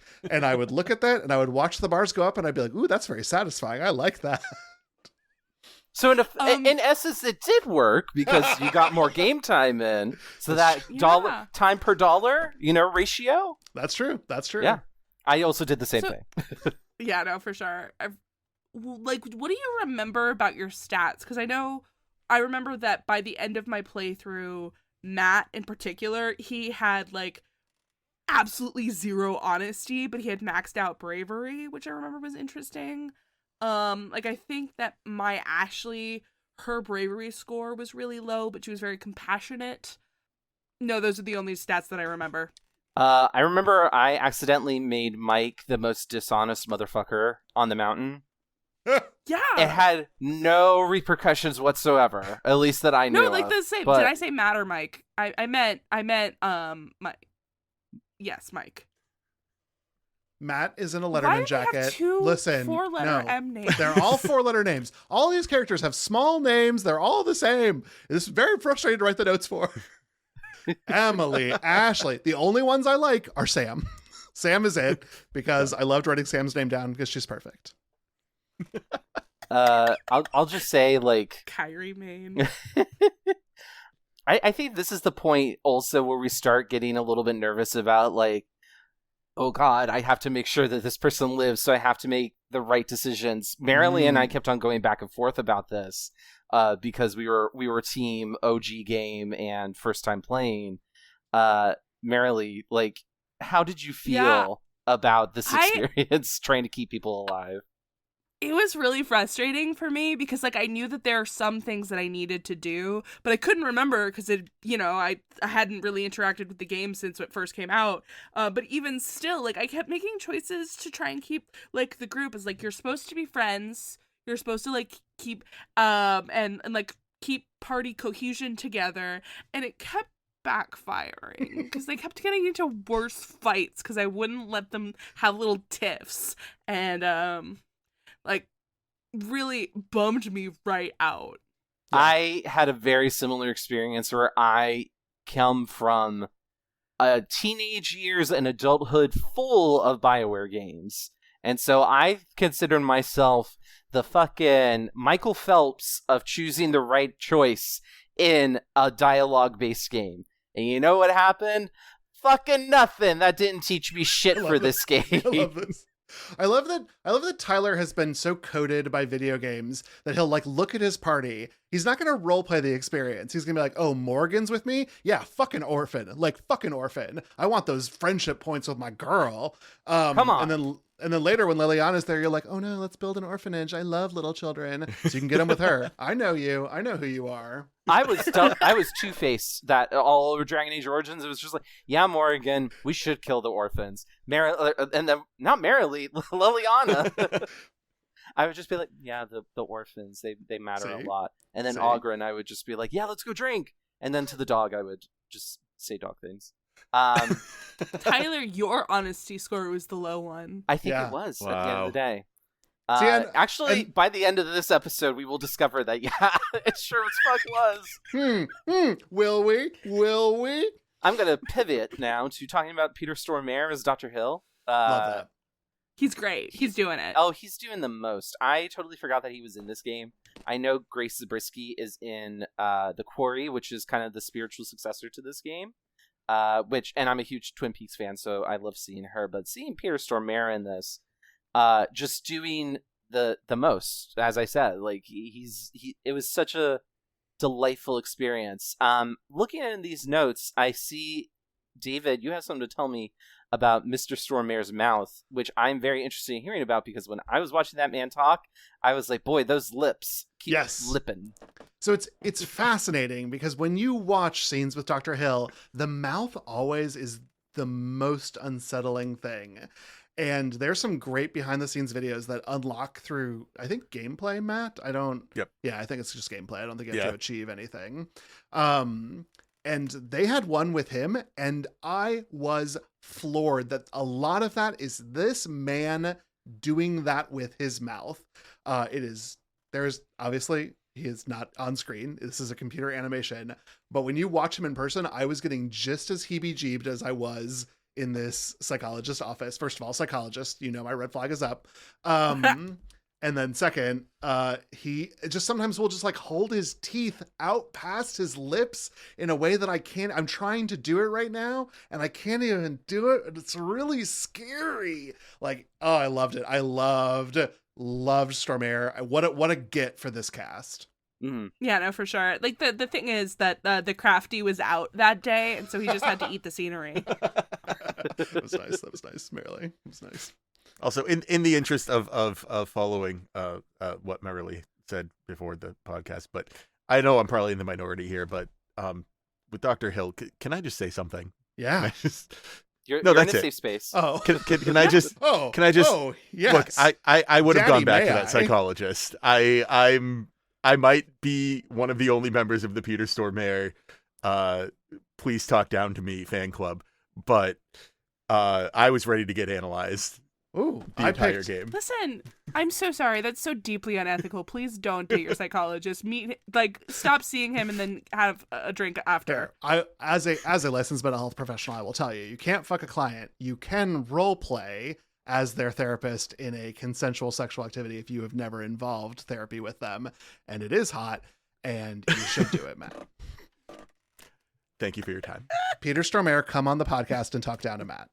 Apparently, never mind. I'm not saying that. I'm not doing it. I'm not taking the No, bait. you must. No, I'm not, because then our podcast is going to get shot up into the fucking 18+ range with Joe Rogan, and I can't bring us to that. Chapter 2, Merrily, please. 9 hours till dawn. Tell us what happens. Fine, I'll do it, but under protest. I wanted to hear it. I'll tell you after. So 9 hours until dawn. So the two chapter titles for this are either Darkness or Jealousy. In the next chapter, as folks arrive to the lodge, we learn that the front door lock is iced over. The player controls Chris as he works with Josh in order to find a way into the cabin. Chris makes his way through the side of the lodge, goes upstairs to get a can of deodorant to make a makeshift flamethrower, and is able to unseal the front door. With everyone inside, there is significant drama between Mike, Matt, Emily, and Jessica, as tensions about who has been with whom comes to a head. The player, as Matt, must decide to side with either his girlfriend, Emily, or diffuse an argument by siding with Jessica. No matter what, Jessica and Matt leave for the guest lodge, and Matt and Emily head back to the cable car to get her bag. Sam tries to take a bath, but the hot water is out, so she and Josh go down to the basement to restart the boiler. Chris gets a good scare in. On their way to the guest lodge, Mike and Jessica are diverted into an old mine shaft, but make their way out only to find a downed tree. Jessica climbs over it, but before Mike can follow her, he hears her scream. And that's the end of the chapter. Dun dun dun! What did we think of chapter 2? First of all, God, okay, so jump scares and me are not like the best of friends. Don't get me wrong, love horror. Jump scares, not my type of horror. I'm an anxious person. That damn Wolverine, that pops out of that cabinet at Chris, still haunts me every time I play this game. Chapter. What's it doing in there? First of all, why is it in there? How is it alive? Was it eating deodorant? Like, why does it then come barreling out of the front door, all of a sudden to scare everybody? This poor Wolverine, but also, God, I hate that Wolverine. Yeah. No, I have a theory. I have a theory for why the Wolverine was there. I want to hear it. I think that Josh deliberately iced the lock, and he told Chris to go get the deodorant for the flamethrower, and he placed the Wolverine there on purpose just to start setting up the creepy sort of vibe. All right. And you see that Josh isn't there with the girls if you go as Chris to the front door while he's walking around, but he's not with Chris anymore. So Josh is setting up some scary stuff that's happening. You hear some weird noises and stuff in the lodge. I think that is all on purpose by Josh to scare Chris and get started for the prank. Under other circumstances, I would say that I feel like that is a flimsy theory, but with the rest of this game, that actually very, very spot on sounds correct. I never thought of that. Why else is a Wolverine in the deodorant cabinet? Why is there a deodorant cabinet? I think also is a valid question. Tax the rich is all I have to say. If you have enough space to have a deodorant cabinet, you have to pay 60% in taxes. Yeah. Oh God, that whole house. I have a lot of questions about how the Washingtons were able to build this lodge. And why they own this mountain in the first place, but we're gonna get to it later because I have a lot to say. Oh, I'm so excited. Vis-a-vis the Wolverine, though, I'm glad you brought it up because it was a good jump scare. I do like that Ashley and Sam, even though they move away from it, they almost tease Chris for being afraid of the Wolverine. Wolverines are famously dangerous animals. Yeah, aren't they? I don't know much about them, but aren't they actually very dangerous? Yes. Yeah. So the girls being haha, it's just a cute little Wolverine. Girls, no. That'll eat your face. Yeah. But it was cute. It's cute if you pause it. It's not cute when it jumps out at you. I think the Wolverine was trying to find Deadpool. Oh my God. Well, thank you for having me. My time is up. Tyler, I removed appreciate from everything I got to say. Yeah, tell us where we can find you, Matt. No, no, but I bringing it back to a little bit more like away from the Wolverine for a second. I do understand that the game is all about choices, and therefore it's a lot about binaries. But I do wish that there could have been more nuance in this game. I think part of what made me dislike Josh is this conversation that he has with Chris when they're walking around trying to find a way into the lodge. Josh is doing that thing in the late 2000s, early 2010s that guys would do with other guys, and I'm sure it goes on today, but we see a little bit less in media, is him really pushing to get with one of the girls, to specifically get with Ashley, and not in a way that's just like, oh, dude, you two would be so great together, but instead it's just like, oh, this is an opportunity to bang Ashley. You should absolutely do this, and if you don't, you're a pussy. It's so gross. And it's so gross. It's extremely gross, and this really kind of like, this is my real first experience with Josh, so it really colored my perception of him for the remainder of the game. But I think that this therefore goes a long way to demonstrate that toxicity that's going on in these hetero relationships, the potential for hetero relationships. This is a game, or at least a story, that says that boys and girls can't really be friends. You got to be fucking each other. Yeah. And that's unfortunate, and I think there could have been more nuance. But again, this is basically a haunted house at a county fair. So it's going to do the things that it's going to do because it has to meet the needs of the brief, which is be a haunted house story or be a slasher flick. So unfortunate. I think that is just kind of the reality. I'm not going to complain about you giving me a salmon if I ordered a salmon, but instead I say I want a tuna. Yeah. The county fair thing, I'm obsessed with that as like a critique and a way of viewing the media. I'm gonna like put that in my pocket and use that later. I love that. Oh, great. Awesome. We will. Yeah, because like a haunted house at like a theme park, like a Knott's Berry Farm or Halloween Horror Nights at Universal, those are like really advanced and very complex, and a lot of times they have storylines to go with them. But with like the county fair haunted house, it's just like, you know what you're getting into. There's scary faces up painted on the side of the wall. There's going to be a mummy in a haunted castle, as well as a Dracula and a wolf man, and so on and so forth. Like, these are the expectations that I have, and if for some reason they don't meet those expectations, there's a degree to which I am disappointed. So yeah, I think that's basically what I'm getting at. I'm glad you brought up the binary, because I was also bummed about controlling Chris with Josh here, but I was bummed because I think horny people can also care about their best friend, and you are made to choose between I'm horny and asking your friend if they're okay, and really, you should be able to do both. Yeah. Also fair. Everyone has brought up these titles, but I meant to write something about this. Every time a chapter starts, you're going to get one of two titles. That is based on the answers you give Dr. Hill, or later the actions your players play in the game.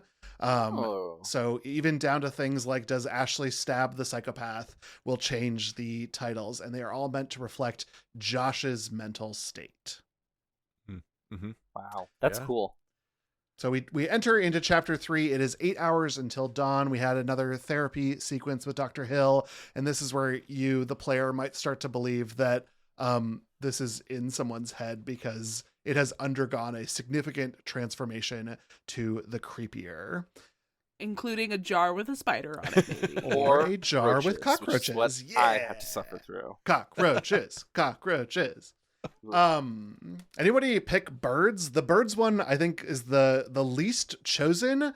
But apparently I watched some videos of this. It puts birds in a lot of scenes for the rest of the game. But birds aren't scary. No offense to Alfred Hitchcock. Wow. Interesting thing to say on the eve of Furry February, where we will be talking about Alfred Hitchcock's The Birds. The birds will hear this, merrily, and they will not be happy about it. Anyway, for now, the player controls Ashley as she, Chris, and Josh conduct a seance with a spirit board. And you better believe the first time I was playing this, I was shouting no at the television. How dare you, under any circumstances, invoke a spirit board when things are already creepy? The board, of course, spells out help, and Josh becomes angry, thinking that Chris or Ashley are playing with him, but they are convinced that there was something going on, and there's something to discover based on the seance. Meanwhile, we'll cut back to Mike, who chases after Jessica, but her scream turned out to be a prank that she was playing on him. They make it back to the lodge, and based on Mike's actions, the player's actions as Mike, she can be very into or very not into getting it on with Mike. Another change from the remake. Jessica was very, very sexual in the OG game. That has been actually turned down a little bit in the remake, which I appreciated. I mean, Jessica is sexual and should be, but she was a little bit of a lusty object in the OG, and they turned that down, which I was appreciated. But before anything can happen between Jessica and Mike, if it was going to in your game, something grabs her out a window and she is gone.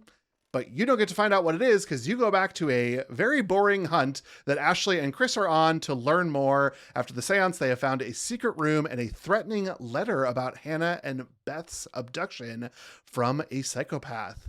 But when Chris and Ashley go to question Josh, a masked man knocks them out and drags them away. So, what did y'all feel here about Chapter 3 when the stakes start getting high? I was going to say, this is probably my favorite chapter structurally. Ooh. Yeah. Structurally. It doesn't do all my favorite things.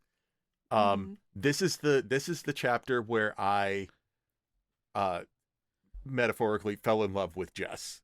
Same. Based on the conversations with her and Mike, because I didn't have Mike be a complete ass to her in the cabin, and I think she has some good talks about her insecurities and stuff like that, and that's, you don't see that with all of the characters in the game. You do get to see it with her, how that plays out afterwards when she's Nancy's mommed out the window from Nightmare on Elm Street and just tugged through like an inflatable doll, is different. But I agree that going back to the hunt was a little bit weird, but I also like that this is the point where you realize there's two things going on. Yep. And they are not the same thing. And the game uses that to build tension really well. So even though I complained about it because I want, but it honestly, it happened with the down tree too. When Jess was screaming, I wanted Mike to go after her, and the game was like, JK, new chapter. And I was like, no, go back to my girl. But the tension raising was very effective. And I agree with you, Matt. I really, really loved what was happening because I was at the edge of my seat wanting to know what was next. Yeah, for sure. So I failed the QuickTime event. One of the QuickTime events on the way to the cabin during that final chase scene. So even though if you looked at the in the butterflies, I had done everything where Jessica was supposed to really like me, I still got that dialogue between her and Mike, and I really think that shouldn't have been optional, I guess, if they immediately start taking their clothes off, because the way that it really developed Jess's character and also really humanized Matt or Mike, whichever one that's in this scene. God, why are they both named the same? This time it's Mike. Okay, yeah. I thought so. I really liked that. I thought that this was really something that I think that the game needed more scenes like this, so you got more about who these people were before they all started dying. Mm-hmm. Mm-hmm. And that's something in, I didn't say it in chapter 2, but sorry, real quick, just to bounce back. Apparently there's a scene in chapter 2 with Emily and Matt that wasn't in the original game, where you actually get to see them talk. Oh, yep. It is a pre-order special that was available for the real game. I think you had to buy it through Walmart. So weird. What the fuck? Yeah. But it made me like Matt and Emily more. Yes. Because you actually saw them be human with each other and understood why they were together. Yeah. And I don't know why they actually made it a scene that you have to have in the remaster. Thank God. Yeah. Could you talk us through that? Because I don't know that I got that scene. That was definitely something I had an issue with too. Was why are these two together when they seem miserable? You wouldn't have. It is really just them walking like a stretch back to the cable car.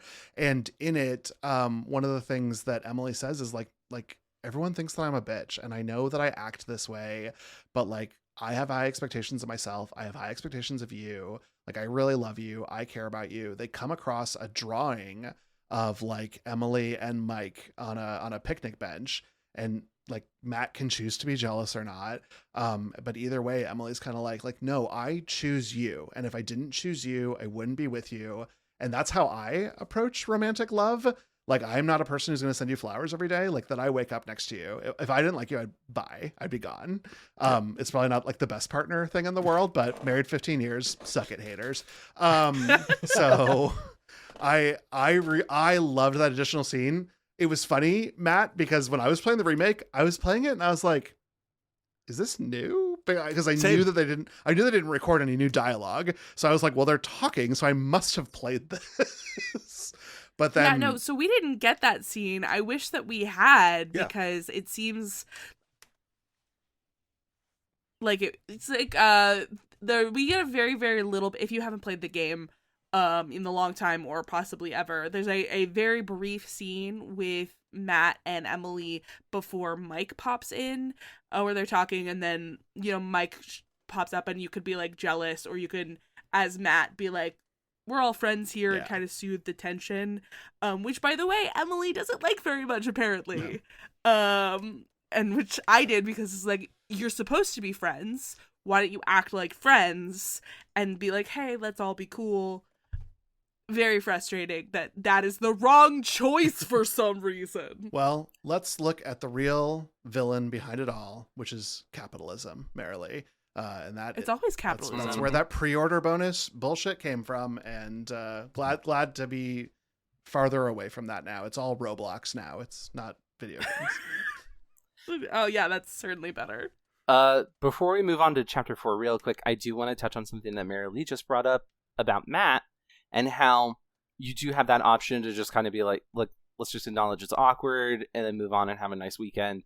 And Mike is just like, yeah, I'm totally with you on that.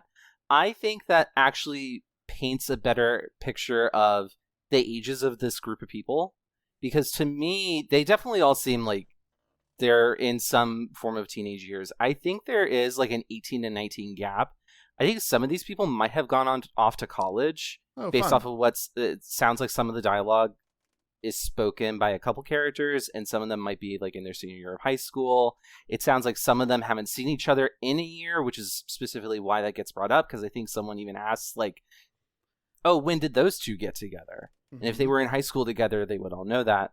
So I think that kind of maturity from Matt, who I have some complaints about, and I wish they had done a little bit better making him a bit more of like a real character. I do think that this shows like we're at the point in their teenage years where you could see the adults that they will become if they survive to that point. So I do like that we have some room for nuance in a game that relies quite a bit on you must choose one or the other. I love that. Thanks for bringing it up. Mm-hmm. So now we're into chapter 4, part 1, 7 hours until dawn. This chapter being called either Loyalty or Malevolence. This chapter picks up right where we left off with Jess's abduction. Mike immediately chases after her, and we have to decide on whether to take risky but fast paths to save her, or safer yet slower paths. Each decision then results in either difficult or easier QTEs. Depending on our choices, we can either find a Jessica clinging to life, or Jessica dead, her jaw having been ripped off. What did you all decide here? And what was Jessica's fate? Matt, you seem uncomfortable. You seem nervous. First of all, what a wild first death for your cast. Like, the entire jaw ripped out. I did not save Jessica the first time. I'm going to go on record now so I don't have to say it later. I have never finished this game with everybody alive. Really? Never. Okay. I still have to do it, and it will happen someday. We'll get to that in the final chapter, which I feel like kind of colors why. Yeah. But I make sure that Jessica is safe as much as I can. I have run an entire game where Jessica was the only survivor at the end, and it's an amazing amazing epilogue. Yeah. but no, I like this being able to choose your, like, do you want to take the riskier one? Do you feel like you can do this? Or do you want to take the easier one, knowing that there's probably going to be some sort of consequence if you do that? So yeah, no, I thought it was a really cool introduction into that. Yeah. My first playthrough as well, Matt, I chose too many easy paths. And so even though I think I did okay on the QTEs, choosing too many easy paths then like counts as failures. And when my first playthrough, I found Jessica dead. And I was really sad. My most recent playthrough, I did everything, all fast paths, because I've played this game enough that I knew I had to go fast. And then I was getting all the way to the end, and there's a trophy. Oh, you know how I feel about this. There's a trophy for saving Jessica and not missing a single QTE. And I was like, David, you got it. You got it, baby. But then I chose the risky path, and the game was like, don't you want to see how your stats change? And I was like, yes, I do. And because I did that, when I came out of the stat screen, I missed one QTE. And so while I saved Jessica, I will have to play the game again to get that trophy. Interesting. I don't think I got that trophy, and I should have, because guess who saved Jessica through the power of cheating? It was me. Not a trophy on the PS4. Interestingly enough, Marilee, there is a different Jessica trophy which we can talk about. Yeah. So that would be why. Because this is at the very beginning of the chapter. So like I felt fully confident and fine. In every time I failed a QTE, I would immediately exit out of the game, like close the game, restart the game, and start over again, until I saved her, because I knew that like if from when the game first came out, I knew that like it was very likely that Jessica got killed if you didn't like rush to her. I didn't realize that you had like there was a buffer. I thought that you had to succeed on every one or she dies, and so I stressed out about this, and so we'll get to it later, but my game, this was not my fault. I didn't do this through the power of cheating, but my game did crash, and I lost all of my progress, and I had to do the whole game over again. And so, yeah, no. Oh no. So when I did when I went through on my second or my first complete game playthrough, I did do it all correctly the first time because I remembered what buttons were going to come up, so I was able to actually go through it correctly that time. Tyler, what about you? What was Jessica's fate in your playthrough this time? Oh, she was toast. Why, Tyler? What happened? I made Mike choose every safe path and missed one QTE, resulting in her gruesome demise, and boy, howdy was it gruesome. Yeah. Jaw, I wasn't expecting her jaw to be gone. That was pretty rough. The deaths are fantastic in this game. They really are. Yeah. They really are. And it reminded me a lot of like, where this game was made when Saw was like still in like the cultural zeitgeist. So of course, like all the deaths are gruesome as fuck. Okay. Humanity still draws breath. So Saw is still in the cultural zeitgeist, Tyler. We haven't moved on. Fine. Would you like to play a game? Jigsaw ASMR. I will say that the QTE mechanics are particularly interesting. You are allowed to fail 5 times before Jessica dies. But again, picking the first safe path counts as 4 failures. So if you hesitate as Mike, my girl is lost. If you pick all safes, you can clear every QTE and she'll still be dead. And see, that's exactly what happened to me, is that I picked that first safe path, and then of course there was the second and third, and just like I did pick one risky path, and I think that's where I flubbed a QTE, so it was like, fuck it, okay. I gotta be safe. And no, I didn't know I had that many chances. I thought if I fucked up even one time, because I fucked up one time when I was like taking Jess to the cabin, and like it was like, you did bad. You were a dumb dummy who did a bad job using hands. So Jessica doesn't like you anymore. How dare you be bad at using your hands? Well, okay, well Jessica cares about how you use your hands, Mike. So roleplay a little bit here, Marilee. Anyway, I saved her through the power of cheating and turning off my PlayStation. And you know what? I stand by it.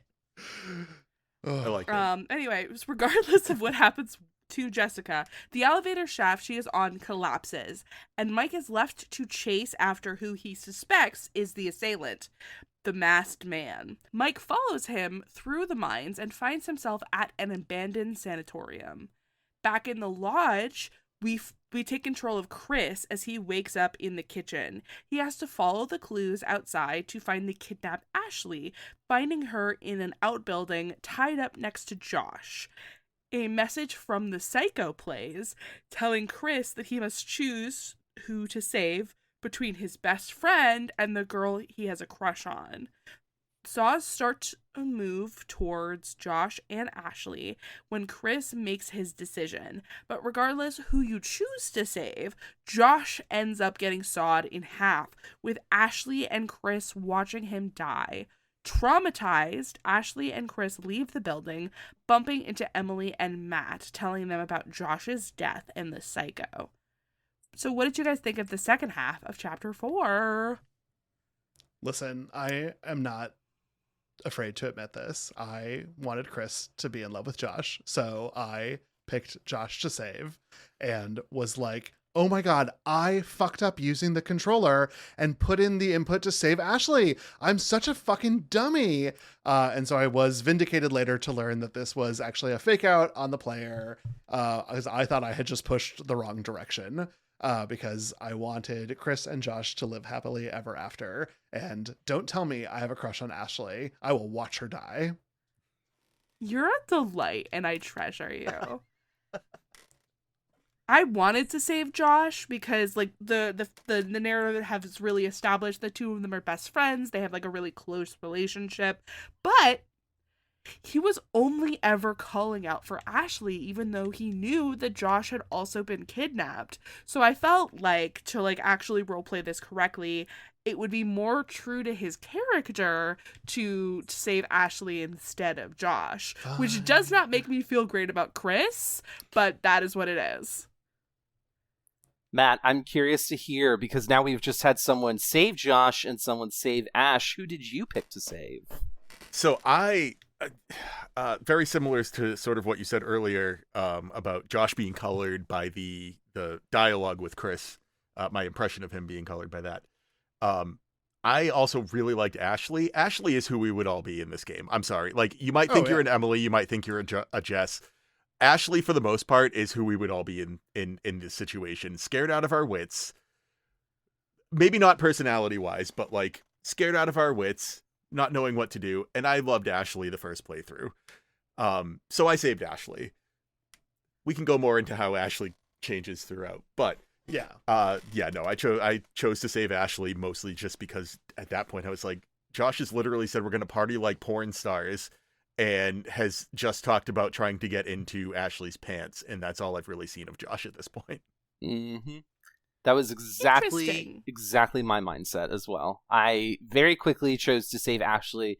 I didn't torture myself wondering, like, oh, well, they're best friends from childhood. No, Josh is kind of a dick, and I don't like him. Sorry you went through trauma. Doesn't give you the excuse to be an asshole. So I had Chris save Ashley. Wow. This is also one of the times in the game where you can make no decision, and the game counts it as a decision. And of course, as we have discussed, it will end up being Josh who gets sawed in half. And then actually some really nice dialogue from Chris of being like, I couldn't choose, woe is me. Here's a joke to diffuse my tension. I do think it's interesting that Matt says we would all be Ashley, and I do agree with your thesis point, but hello, come on. Diffusing jokes, not actually dealing with your real life. A little hair flip that is the end of Act 1 of Wicked, the musical. I am Chris in so many ways. No, you are 100%. Yeah, I honestly, when I heard that, it was like, I feel like I'm more of a Matt because I am indecisive and will waffle completely and go on whatever's the person that I'm with's decision instead. So, well, you're not allowed to be a Matt in this podcast, Marilee, because I need you here for most of the game and not be gone. Okay, for you. All right. Well, we move on to the next one. It is 6 hours until dawn, and chapter 5 picks up with Mike following the masked man into the sanitarium. You have got to be fucking kidding me. There is a lot for us as the character to explore in this chapter, revealing a lot of the mystery of what happened in 1952 with these miners, which I do think was kind of exciting. Even though I do think that any character entering an abandoned sanitarium is like ludicrous. The design of this whole level is fantastic. Focus then shifts to Matt and Emily, who head back to the cable car station, finding it ransacked and defaced. They decide to go to the fire tower to radio for help, but on the way they are cornered by a herd of angry elk. And in the last sequence of the chapter, we revisit Sam, who's been enjoying a warm bath this whole time. Get it, girl? The psycho appears behind her and snuffs out her candles when he closes the door, leading Sam to investigate wearing only a towel. Then a thrilling chase ensues with the psycho through the basement and into the ruins of an old hotel that is under the lodge. Depending on the player's decisions and successes with QTEs, Sam will either be caught or hide from the psycho. What happened for you all, and what did you think of chapter 5? Matt, get us started. What was Sam's fate for you? I believe, at least I'm sort of trying to go on like my main playthrough on this, because I have played through it a few times. I think I usually end up getting caught. It is of course easiest to get caught. Yeah, like I'm good at QTEs, but somewhere along the lines I make some bad decision somewhere. I just don't remember hiding successfully till the end of chapter 5. This is the chapter where things go off the rails. Not in a bad way, but like hotel under the lodge. Okay, sure. Fire tower that's going to collapse. Sounds great. Sanatorium straight out of Resident Evil 1, 2, 3. 100%. And again, gorgeous place. Loved it. Yeah. Loved exploring it. But like sentient herd of elk who are now threatening, like just wild. Which, I mean, I guess speaks a little bit about the supernatural, like, nature aspect that we are starting to dig into. Can't say that Matt did a great job handling those elk in my first playthrough, but... You hit the elk? I was scared. I don't like attacking animals. I'm so, like, listen, even the fact that you can choose to shoot the squirrel at the beginning is like, I still get really sad about. I got scared and was like, what if I don't do something? Right. Also, I didn't really care that much about Matt at that point anyway, because he was on screen like once. So whatever happened to him happened, and it did. We'll get to that in chapter 6. That's coming. That is coming. Yeah. I do, because we brought up the squirrel again. If you shot the squirrel in chapter 1 and Sam does make it to the end of the conflict with the psycho and hides, that comes back to bite you, and the disruption of nature that you made will cause Sam to flinch and be seen by the psycho, even if you did everything right. So that is one of the longest payoffs of these butterfly effects. But also, how would you know that? Did you shoot a squirrel, you monster? I certainly didn't. I would never do that. It's an innocent squirrel. Like, what? Why would you do that? Oh my god, you shot the squirrel. I have never shot the squirrel. I have watched videos of people shoot the squirrel. It is surprisingly violent to an animal, which I did not appreciate. And the game should punish you, and it does. Yeah, good lord. Just the squirrel. The elk scared the shit out of me. I thought that was great. There was something very ominous, supernatural about them, and I think I knew like from a high level that there were like Wendigo stuff in this game, and that was also part of what made me kind of nervous about playing it. It was just like, oh well, I don't want to play something that's like using stereotypes. So I was initially. I mean, it does, but not that way. Not that way. Yeah, it definitely freaked me out. But like the sanitarium was awesome. The whole fire tower, like, well, we're not at the fire tower yet, but just like the climb to the fire tower was really exciting.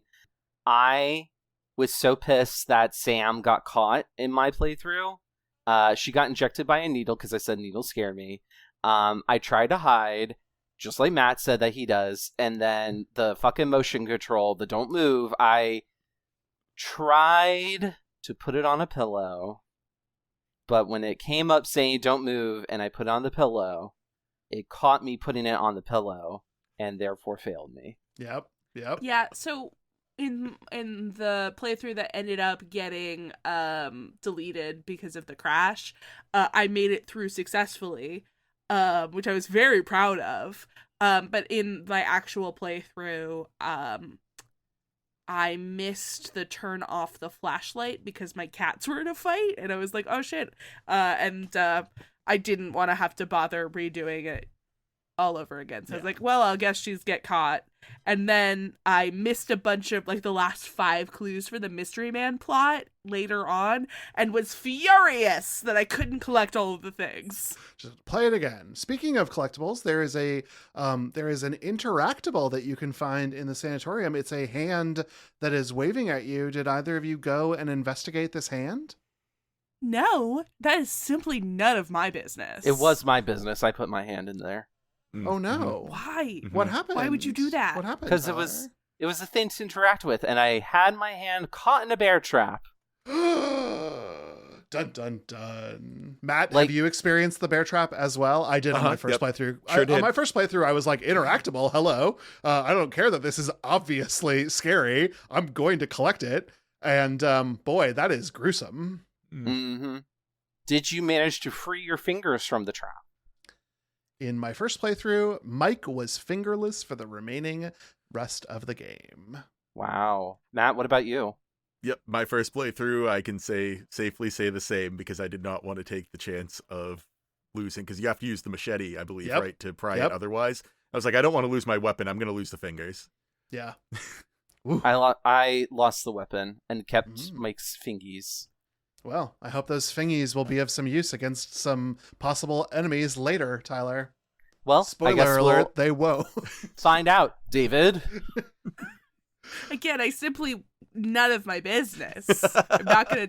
It is a machine with a hand, like a human hand that's been severed. That's just, no, thank you. I'm not gonna mess with that. Is anyone here not afraid of needles and got the gas canister instead?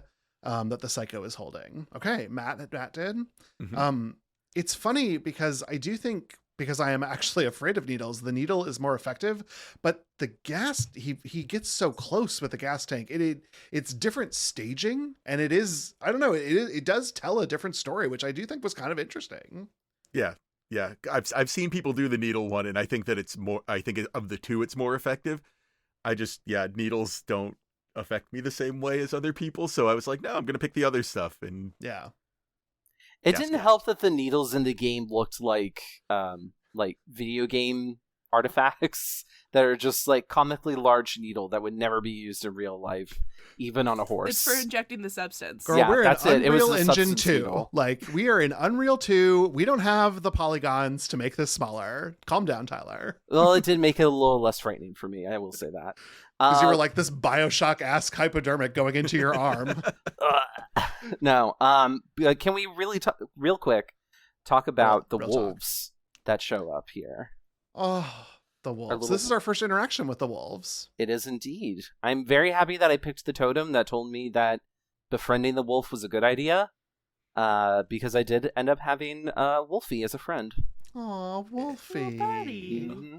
I do like that the developers must have had a soft spot for Wolfie, because even if you kick Wolfie, you can go get a bone and bring it to him, and that will re-endear the wolf to you. So you do have to go out of your way to not be friends with Wolfie. Oh. Did you kick the wolf? I have never kicked the wolf. Okay. Never kicked the wolf. We're getting a lot of questions about you, David. That's all. Yeah. I'm just. I will tell you right here now. I was going to save this for later with Wolfie. I think that there's a great canonical read that Wolfie is the sole survivor of Until Dawn. I think that would be a fine way to play this game. I'm incredibly interested in hearing this read. I mean, but Matt, I'm mostly happy that you are here so you could see David with the mask off. He's actually a very malicious I'm understanding human. a lot now. Yeah. Matt's entire history with me is just me sending the lyrics of the Final Fantasy VI opera to him in his DMs. So like this is a terrible thing to then get exposed to for me. Well, we're moving into chapter 6 now, 5 hours until dawn. This is the first chapter where events can change the availability protagonists for future sequences. This starts with Emily and Matt cornered by the elk herd. Should Matt attack the elk, like our guest Matt did, the herd will force him off the cliff, and he will either have to succeed in a series of QTEs or fall to his death in what I assume is a gruesome scene. Emily, okay. Well, I'm It's seeing only some okay. hand Sorry for non-verbaling. I think there are far worse deaths than this. This is sort of like Hannah Beth Redux. Like he just falls. Yep. He just Yeah, I mean, falls. it's off the same cliff and everything. Yeah, I he will just say that falls. Marshall did tell me that I avoided one of the most gruesome death scenes with the potential for Matt to attack the herd. So maybe Marshall is just a big fat liar, and I'm going to call him out for it. Wow. So, moving on, Emily and Matt, if Matt did not die, will walk up to the fire tower and contact a park ranger. Then someone or something starts to break into the fire tower. The attacker cuts the support lines of the tower, causing it to collapse and slide into the mines. Also, genuinely, one of my worst fears, if I ever climbed up on top of one of those things, was making it fall. If Matt is alive, he has to choose between helping Emily or saving himself. If the player attempts to save Emily multiple times, I don't know who would do that, certainly wasn't me, Matt lands in the mines and begins to be dragged off and will die if he doesn't have the flare gun, also a thing that I had Matt fire off earlier. Regardless of the choice, Emily falls, presumably to her death. What did you all think about the sequence, and what was Matt's fate in your playthrough so far? Matt, the namesake, please tell us what happened to Digital Matt. So I do love this sequence. Obviously, having played it multiple times, I didn't attack the elk every time. I learned that they were not terrible and possessed after the first time. Yeah. I do love this sequence because, again, it's giant set pieces, it's things falling over, it's the dynamic between the two of these people. I mostly tried to save Emily because my instinct of a gamer wanting everybody to survive. But yes, I did also fire off the flare gun earlier. That happens in my if main Matt one. is too good of a boyfriend. That's what I'm if they agree saying. too much. That's the irony of it all, is that if you're trying to save your girlfriend and you have been too good of a boyfriend, you will die. But if you've been an asshole and you try to save her, then you can live. And I kind of love that. I think that's some interesting narrative decision making. Advice for Yeah. life. Really. Rip Matt, on my first attempted playthrough, I was too good of a boyfriend and you perish. Same. Matt was too good / boring to live, and this was the first moment where I despaired to Marshall, who is sitting next to me and watching me play the game at this point, that BioWare games have indeed taught me nothing if being nice gets you killed, because BioWare games have told me that if you are super nice to everyone, everyone will survive in your party when you go fight the collectors. Well, not to be a contrarian, but in my first playthrough, I attempted to save Emily, and she was kind of being a pill about it. So then I said, save yourself. And I jumped to safety, thinking that I would then have a prompt to save her again. And then she was gone. And I genuinely was like, whoops. So Matt was alive in my first playthrough. You're such a treasure. To clarify, I did not give Matt the flare gun because I had heard that if Emily has the flare gun, she cannot get shot later. So I kept that in her pocket. So I only found out later that if you're too good of a boyfriend and you give Matt the flare gun, then he just immediately fires it off like a fucking idiot. Yep. They'll see this. No, they won't. Who will see this? Whomst is around? No one can see that. There's nobody there. It's a blizzard. Yeah. Like Emily also has the prompt to like shoot it into the air, which is simply so silly. Like, guys, don't be doing that. But yeah, so I kept trying to save her because it was like, Matt, I have played him as a really compassionate person who won't abandon her to like get killed, and then Ripper's right into the mine, right killed. And the second time I was like, she still has the flare gun, so you will try or save her the first time, and then outie. Yeah. See, I felt deceived because I picked up a fortune totem that showed Emily giving the flare gun to Matt. So I thought, oh, well, I have to do that because that'll help me get a better outcome for these two. And instead, it doomed me. Yeah, you had no fortune. I had no fortune. It was a bad fortune cookie. Yeah. You were too good of a boyfriend, that's all. That's what they always say about me. I'm always saying that about Tyler. Always, yeah. It's in my LinkedIn profile. Too good of a boyfriend. Good team builder, too good of a boyfriend. So the focus shifts to Chris and Ashley, who have returned to the lodge to search for Sam.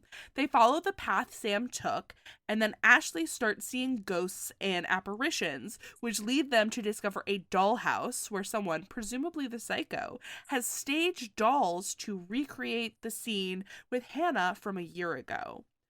They also make their way into the hotel ruins, discover more clues about the psycho and his motivations, which all surround Hannah's disappearance. They also make their way into the hotel ruins, discover more clues about the psycho and his motivations, which all surround Hannah's disappearance. The pair continue to follow the clues, ultimately finding either Sam, if she was captured, or a dummy wearing Sam's clothes if she escaped. The psycho then appears and knocks both of them unconscious yet again. Just these two can't stay awake. I swear, this is Giles in duplicate. Just get knocked out every time they're on screen. Sleepy. They're sleepy. But we don't have to wait long to find out what happens next. Ashley and Chris regain consciousness and find themselves tied to chairs with a gun between them and saws mounted above them. The psycho announces that Chris must either shoot himself or Ashley, or the saws will kill them both. The player decides or doesn't, but the outcome is unknown as we cut to black. What did y'all think about the end of chapter 6, and what did you choose for Chris to do? Matt, again, we're just going to keep putting you in the hot seat. Okay, here. At this point, I was like, how come Chris keeps getting the decision? Why aren't we asking Ashley shoot someone. Who she would shoot? Yeah. But that said, I don't know. It didn't land great for me. Like, it wasn't bad. It just like felt like the other scene again. Of like, oh, are you going to choose? Who are you going to choose? Who are you going to? So, I mean, there was the tension there, but as far as what I chose for Chris to do, I, again, liked Ashley. Listen, I love Chris. Chris is best boy. Chris was one of my first cosplays. But I chose for Chris to take himself out at that point. Sure. That's honorable. Yeah. I will say that I agree with you, Matt. This feels so weird that it keeps coming up, but I think it would have felt a little less weird if the Dr. Hill interstitial that made us choose between loyalty and honesty, and loyalty or honesty, whatever you picked first, and cohesion or whatever the other one was before this sequence. But it was chapters ago. Like, that was like way in the rearview mirror. And if those sequences are supposed to be about Josh's mental state, and you had one right before this, and you could say, oh, I get it, on a second playthrough, Josh is reconciling with his idea of loyalty, so he's going to put his friend into this position to see if his friend will be loyal to him. That would have paid off to me, but I think the stretch of time was too much for me to make the connective tissue between those things. Yeah. I purely from like an entertainment standpoint, I found this scene to be just like a little hokey. I think it was also because this is one of like the main like previews from the game, or like one of the main segments from the game that was shown to the press when this was originally being released. So I think I got like just over inundated with it, but it does just kind of feel like, oh, we just saw this movie, you know. This is just another Saw choice that Chris is being forced to make. And I think if it had been Ashley, it would have felt a little bit fresher because then it's trying to choose from a different perspective. But I think it's also almost kind of like unimaginative, just because it's like, oh, well, this is Saw. I know the movie reference being made here. It's Saw. And then I'm like the Leonardo DiCaprio meme of him pointing at the TV. So I was a little disappointed by that. I ended up picking up the totem earlier that showed Chris putting the gun down. So I chose neither Chris nor Ashley. I didn't realize that you could also shoot the saw blades, I think, to like break the device. I saw some sort of option that said like, oh, well, this was one of the things was like broke the saw blades, something like that. Interesting. I mean, he tries shooting at it in the scene, but it doesn't really do anything. Yeah, and that's why I didn't choose it, because I didn't think that was an option, but, maybe I'm wrong. I don't know. My brain is mostly mush at this point. Mood, though. I do think also, however, that the dollhouse is very effective. I thought that was really creepy. I quite enjoyed that. Especially the way that every doll was lined up perfectly with the arrangement of everyone in the room, which I think Josh was knocked out from booze or something, right? Yeah, he and Chris were both passed out in the kitchen during the prank. So it's interesting that like it was all perfect. Yeah, so I don't know, maybe Josh has cameras all over the place and he's always been a bit paranoid, but what have you. I like that. I mean, if you actually look at the positions that aren't actually exactly right, I think that he just heard enough descriptions from everybody to like kind of guesstimate it. Okay. What did everyone think about Ashley and Chris as a couple by this point? I guess this also depends on how you played them and their relationship. I played them as like these kids are just absolutely nuts for each other, so they're gonna get together. So everyone was kind of sympathetic towards each other. There wasn't that much toxicity that I could notice, but I'm curious to hear what you all think, because I think there's also some opinions about Ashley that are brewing, and I'm also really interested in those as well. I love Ashley. Now, in my first playthrough, I did not, because I wanted Chris to not be with Ashley, and I felt like the only way I could do that was by being a huge asshole to her. And boy, those are some rough dialogue choices. I also pointed the gun at Ashley, which will come back later in the game. So that was an important butterfly moment for my first experience of this game. And I have never played the game like that again. I now am a little bit more on Tyler's end. I like them being sort of infatuated with each other. I like that it will never happen because this trauma will be impossible to overcome. But I do like the idea of this. I think that their credits dialogue is really great if one of them is not there as well. I will say the epilogue is very interesting. Same. I wasn't an asshole to Ashley when I played through, just because I liked her, despite the fact that I wanted Chris to not, maybe experiment a little with his best friend. Yeah. But that said, like, thruples happen. It's the millennium. Yeah, no, I like the two of them, though. I think that they're both likable characters. I think that they are both very flawed characters. So yeah, no, I'm on the Chris and Ashley train. I like that. The game told me that they liked each other, so I really tried to like play that into how the two of them interacted with each other. So yeah, I also found the totem, so I never had Chris try and shoot Ashley, so didn't really end up mattering for me, but I will also say, I don't know what it was, but I obeyed none of these totems. I loved collecting them, but I used none of their data in any playthrough of this. I am only now aware that that's probably what you should be doing. But I was just like, ooh, a twinkle.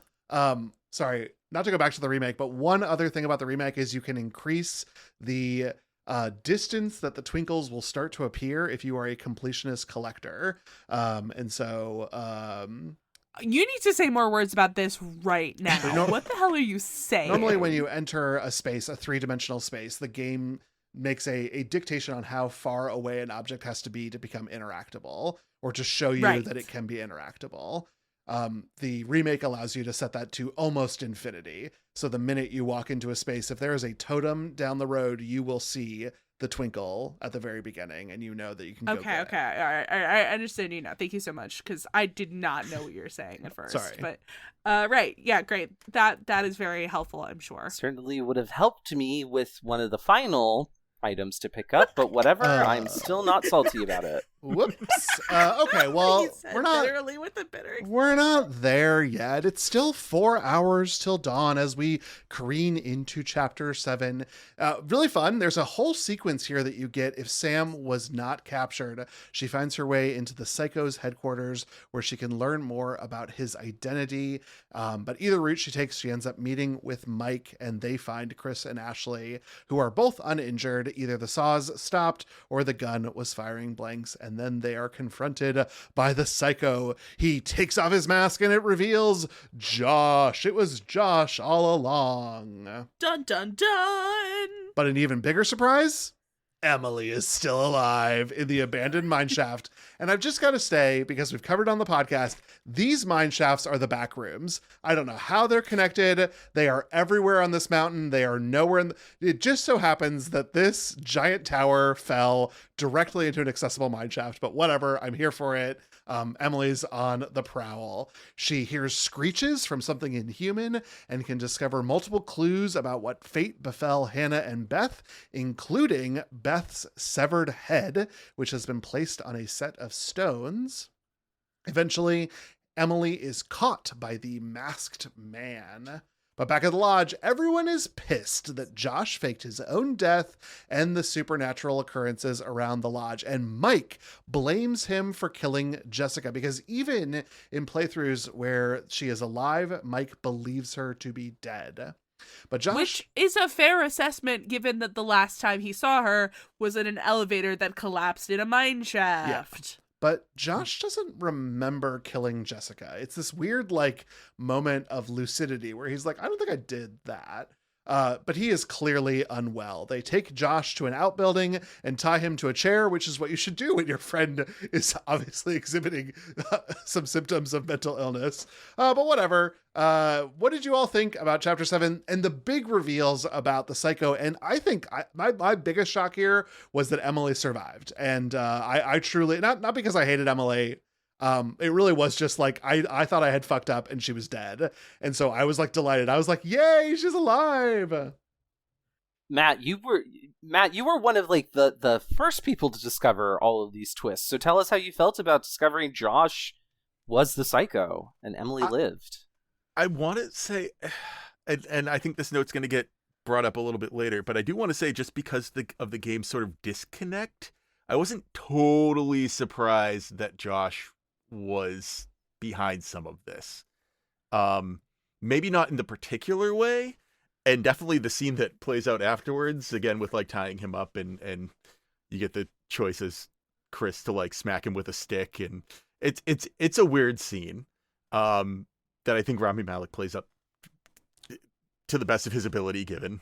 Yeah, I love Rami Malek. Oh, yeah. I when you guys were talking about how you didn't like him, I was really surprised, because even when I was watching the Let's Plays, and even with the entirely cringy "Let's party like porn stars" line, I always really liked him because I love Rami Malek. He was fantastic in Night at the Museum. He was so great in Mr. Robot. I saw that actor and it was like, oh, it's Rami Malek. I love him. And so I was always very sympathetic towards his character. See, I love Rami Malek. Yeah. The character, I was like, he's playing a character that I feel like I'm not supposed to necessarily connect with. Right. Again, because you're sort of playing these characters around him. Mm-hmm. And his first 2 dialogues, the scene, the story sort of made it so that you would either really feel sympathy for him to begin with because of what's happened, or you wouldn't gel with him. I fell into one of the other camps. I think the character is very interesting and complex. But Rami Malek, love you if you're listening. Oh yeah. I'm here for you. Yeah, Rami Malek, come on the pod. Come on the pod. Bring Peter Stormare, please. Thank you. Yeah, I really wish Josh had been a playable character at one point in the main storyline before this reveal, because I really feel like that would have packed more of a punch, because by that point of the reveal, like, you have played everyone but him. And Hannah, who, as we'll get to later, but like, I do think that it is interesting that those two are the only characters you are never in the driver's seat for. And I think that that is potentially a mistake if you were trying to keep this reveal under wraps. I don't remember ever not knowing that he was in on it. So I feel like either like I just kind of knew the whole time, or like maybe I was spoiled by like, I don't know, YouTube thumbnails by Let's Players. But when I was playing through this time, I remember thinking that they had actually built the mystery aspect a lot better than I remembered. It's just that the disconnect between what they've built and the actual characters they have moving through this space doesn't really make it as much of a mystery as it should have been. Mm-hmm. I agree with you about that, Marilee. I think that I was also spoiled about Josh. I think it was probably a Twitch streamer playing Until Dawn in the lead up to the Quarry's release. So it wasn't a huge shock. I think that's an interesting criticism on a meta level, you know, because I said something really positive about how we had increased empathy from playing as a character that otherwise is pretty flat, Beth. And we wouldn't have that sort of sympathy towards Beth in a movie, but we do in a video game, so we're actually playing as her. And in this case, we're kind of taking that and flipping it, where we haven't played as Josh at all, and therefore we're either very surprised and shocked, or we're not all that shocked. And that might have changed depending on whether we could play him, even if it was in a sequence of that was just like very mild, not very, you know, like foreshadowy at all. I think it probably would have changed our perspective on finding out, like, oh my god, not only is Josh alive, he's secretly behind everything. Because we would have had a little bit more of a stronger connection to him because we played as him. This is... Okay, here's my pitch. Supermassive Games, hear me out. What if you added a scene before the big fight between Matt and Emily and Mike and Jessica, where you're playing as Josh and you get to see all of them be friends for real? What if you added that scene? Have you considered? Here's my problem with everything that you all are saying. You have played as Josh many times in this game. Oh, fuck. Yeah. Damn it, David, you're right. Shit. You don't realize it. That's why I was saying in the main playthrough. You get to play him in the little cutscenes, but you don't know that's him until it's too late. This is a man who is experiencing a psychotic break. You cannot put the player into that character without revealing that. That's why it is told this way and why you play Josh at the end of every chapter in the way that you do with Dr. Hill. I know that you're right, but also it's a bummer. There's no real fix for this. That is a bummer about having a character who is going through a psychotic break. Yes. I have flip-flopped my opinion. I'm fully on David's side now. Oh no. Anyway, I hate Josh. Uh-oh. anyway, I hate Josh and the mentally ill. Come at me, internet. No, David, don't say that. You're just going to take this and say that I think that Coolsville sucks. I think that Coolsville sucks. Anyway, we love the mentally ill here. This podcast is hosted by some of them. That's what it is. Can I also say that I could not stand Emily for much of the game because I fell for what the game writers were doing. They made me hate her because she's a character that is meant to be hated. And I was like, you know what? Mission accomplished, Supermassive Games. You did it. But at this point, when she starts like having to be on her own and build up like some self-sufficiency, I ended up liking her quite a bit more. And then there's this optional scene that happens in a couple chapters that made me fall in love with her, and now I'm full on Emily stan. Yeah. I'll also offer one of the things Matt said earlier is that like Ashley is a very real character in a horror movie. I think Emily is a real character in a horror movie as well in this sequence. Like she is really grossed out by everything she finds. Like when she finds Beth's head, she's like, ew, this is disgusting. Versus like, I think a video game character would have been like, I can pick this up and move it around. But I think that like Emily does a good job in this scene in particular of being a real person in a horror movie, horror game. I think it's either in this sequence or maybe it's one coming up where you're playing as Emily and she discovers the bodies of all of the miners specifically, just like this dark hallway that's full of skeletons. Yeah. And I didn't remember that from the first playthrough, but she was so horrified and I was right there with her because like imagine you're in a dark space and then you like look down and like the floor is covered with bodies. Like so realistic. very relatable. Versus Mike, who is like, oh, an old collapsing sanatorium. Let me go inside. No. Let me go touch this detached hand. Yeah, well, that was my fault. Okay, well, but you know. Yeah, that was my fault too. Listen, if there's a hand there, I'm going to high five it. Moving on. Okay, you know what? You've convinced me. That's fair.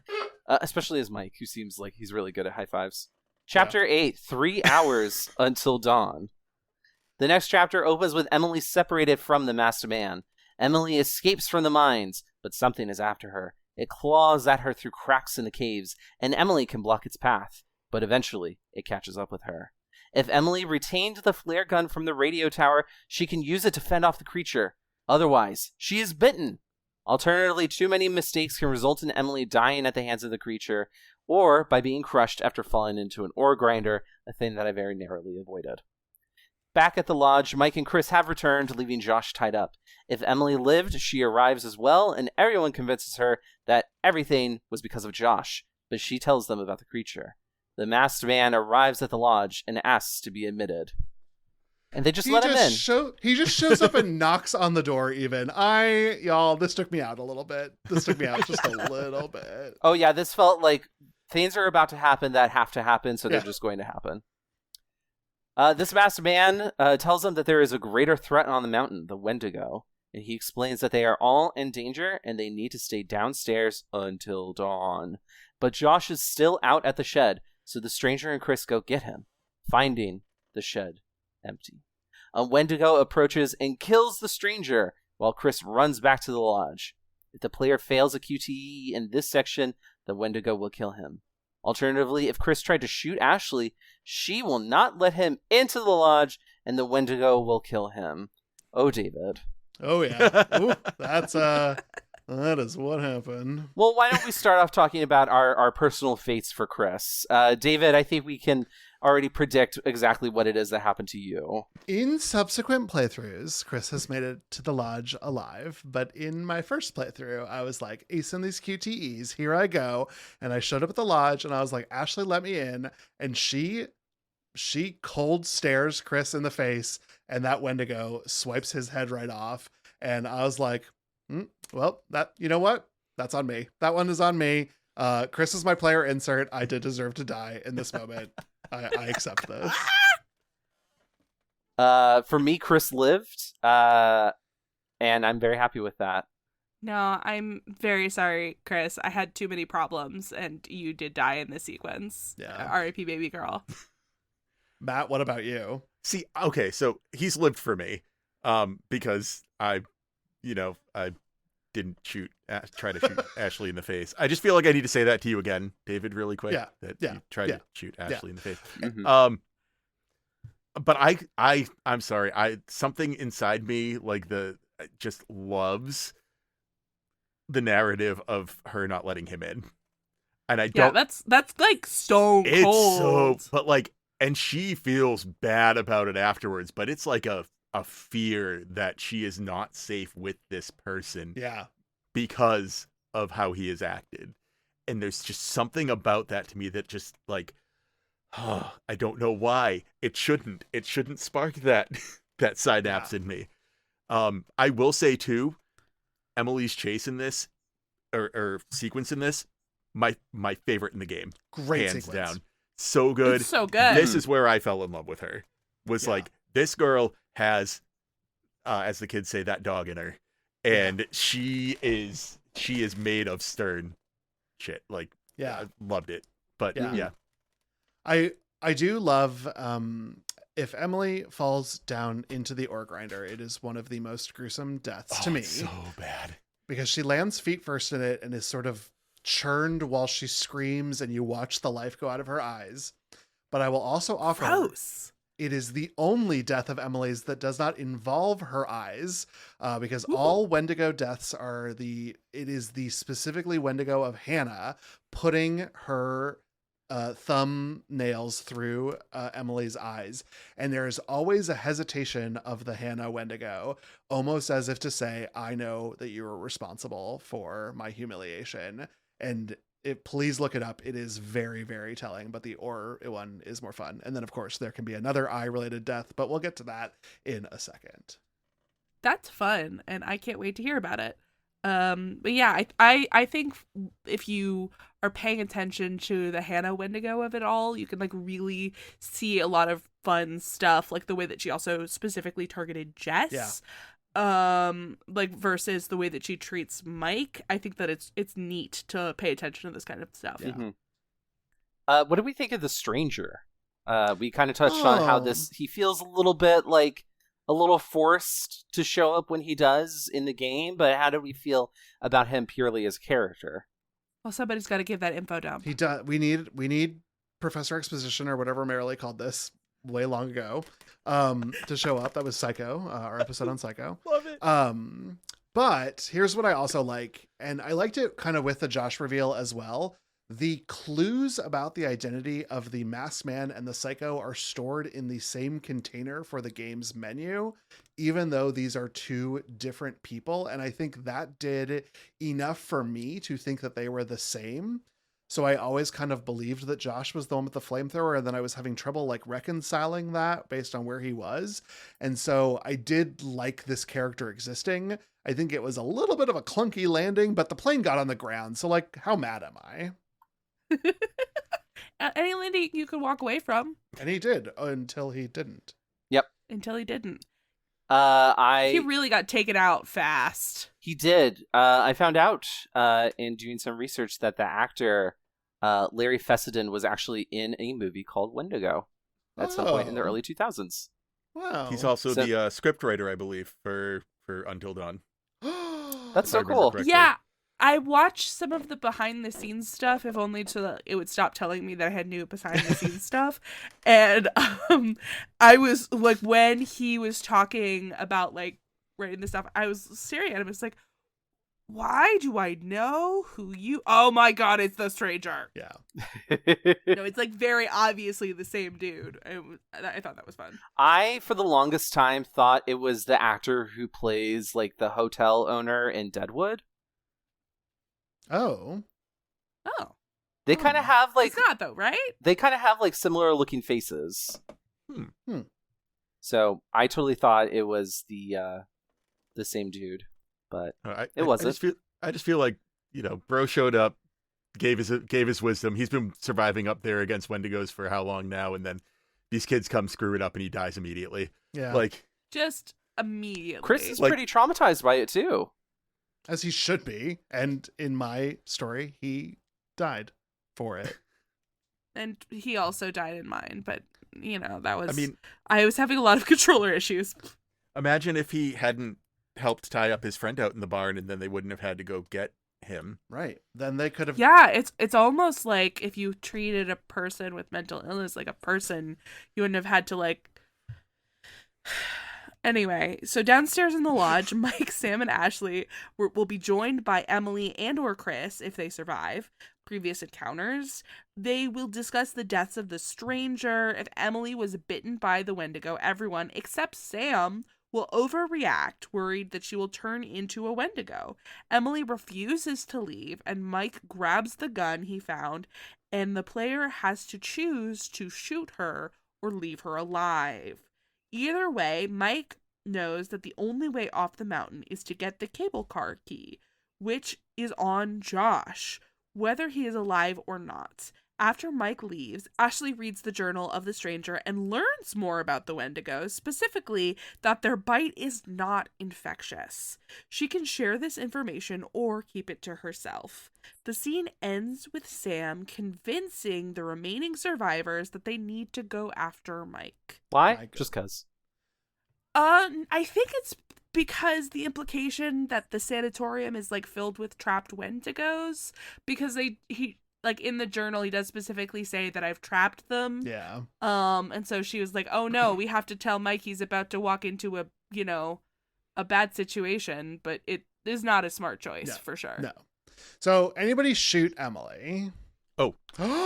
First time through, shot her right in the face. Yep. Oh, you said, Matt. She's gonna kill us all. Not from the rest, but yeah, I was like, can't take that chance. And she's not leaving. Do I regret it now? 100%. I did as well in my first playthrough. Shoot Emily in the face because I also was under the belief that this would spread that way. And then when the truth is revealed, I felt very guilty. And one of the characters, I think it's Ashley, is like apoplectic with guilt. Like she just like cannot speak. She is like, wow, I fucked up. And in that playthrough, I had her not reveal the information because I was like, I can't tell the other survivors that we fucked up. That seems realistic to me. Yeah. I think if I believe that Ashley would do that. Yeah. Well, I kept Ashley not only alive, but I kept Emily not only alive, but I had Ashley reveal that information, which means I got probably the best scene in the game, or at least the best line of dialogue. So good. And again, Tyler is playing this the way that he has been told to play video. Be honest. Share the truth. People will like you if you share the truth. Mm-hmm. And what was your experience, Tyler? Did Emily like hearing that information? Oh, Emily super did not like hearing that information because it meant that Ashley tried to kill her for no reason. So Ashley says, you have to understand what we're all going through. And Emily says, understand the palm of my hand, bitch, and slaps Ashley in the face. He's just trying to understand the palm of my hand, bitch. And it was the moment that solidified that actually Emily is a victim of other people's judgments of her. She's wonderful. I love her. I stan her. I hope she lives forever. And she stars in the movie that is about this trauma. And it basically becomes the in-universe version of Stab in Scream. Until Dawn, more like wait till sun. Wow, that was so sweaty. That was the sweatiest thing that's ever happened. So that's gonna be the title of the episode, right? Wait until sun. Wait until sun. Can I just tell you, getting Emily to be the sole survivor is one of the most difficult things to accomplish. And one of the things you must do is have Ashley reveal the truth here, because that will cause Emily to push Ashley down later, making Emily the first to escape the lodge. And it is the only way to have her be sole survivor. Wow. I had no idea. I love That's that. wild. That did happen kind of sort of in my game, but David, you would not know this because Chris died in your playthrough, but Chris is actually the first person to escape from the lodge at the end. Yes. Yeah. So sorry, if you are trying to, like, there are very specific routes you must take if you want sole survivors. Like it is not an easy thing to do. And so you must have Chris die and you must have Ashley reveal the truth. Otherwise, Emily will be so far down the line that other people will escape first. Interesting. Yeah. God, she just slaps her right out of the scene, though. Like, she literally just slaps her so hard she falls out of frame. Yeah. Thank you for bringing that scene up. Yeah, so that's great. really fun. So good. I'm sorry I shot her. Of course, Emily was perfectly fine in my playthrough because she kept the flare gun. Yeah. So not even bit. So you didn't even go through all this drama. Yeah, no, she was totally fine. Wow. I don't think I've ever played that way. That will be an interesting experience for me eventually. Mm-hmm. I mean, you missed the best scene in the game, but I thought that it was worth it, the trauma of like not having her boyfriend try and stay with her versus not getting bitten and threatened with a gun. I thought, you know what, she deserves a little treat. Yeah. In the original, you get a trophy for letting Emily into the basement. Let M in is the trophy. In the remake, you only get the trophy if she slaps a bitch, and it is called Talk to M. And I will tell you, not only was I having so much fun watching the scene that I knew about, but when that ding happened for the trophy, I was like, oh, I had no idea this could get better, but a dopamine hit on top of this, I am in heaven. Oh my god.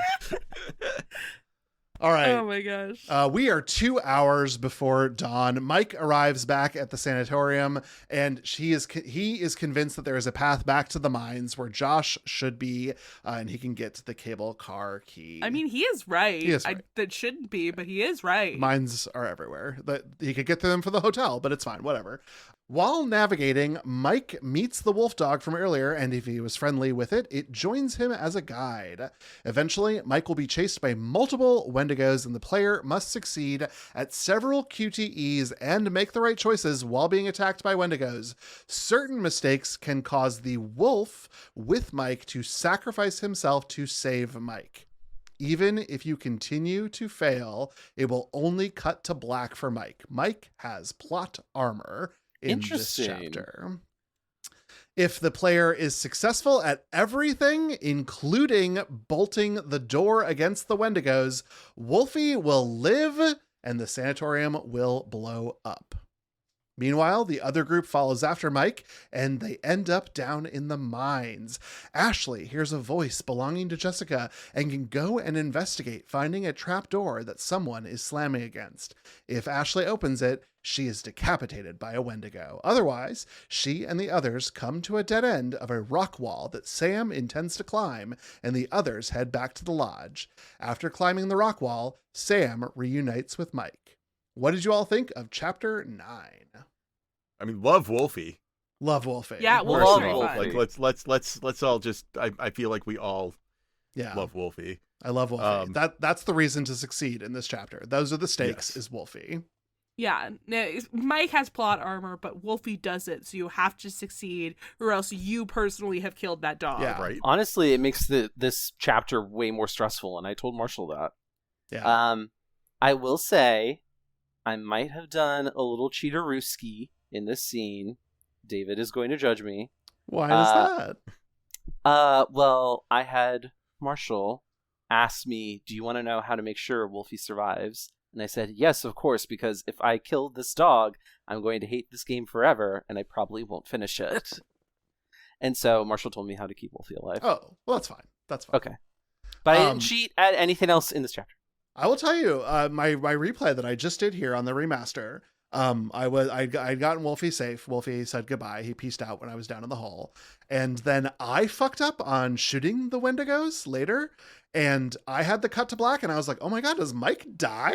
And I guess I've never failed this because the stakes were so high because of my wolf buddy. I did not realize that if you just truly mess up any time Mike is in danger, it will cut to black and then you will reunite with Sam. Interesting. I thought that was cool because I did have that experience where, because I didn't have the machete. Because I didn't have the machete, yeah. I had a Wendigo jump on me, and it cut to black, and then it said is because I didn't have the machete anymore. Yeah. I did have the machete, and I failed a quick time event, and used the machete to kill the guy, and Wolfie didn't like. It was the don't move segment. Again, I'm having so many controller problems. Like, I could not succeed at that. I tried a couple different times, but nothing I could do was succeeding. And so I was terrified that I was going to kill my best friend, this wolf. But I had the machete, so I was able to kill it, succeed, and Wolfie was fine the rest of the time. Nice.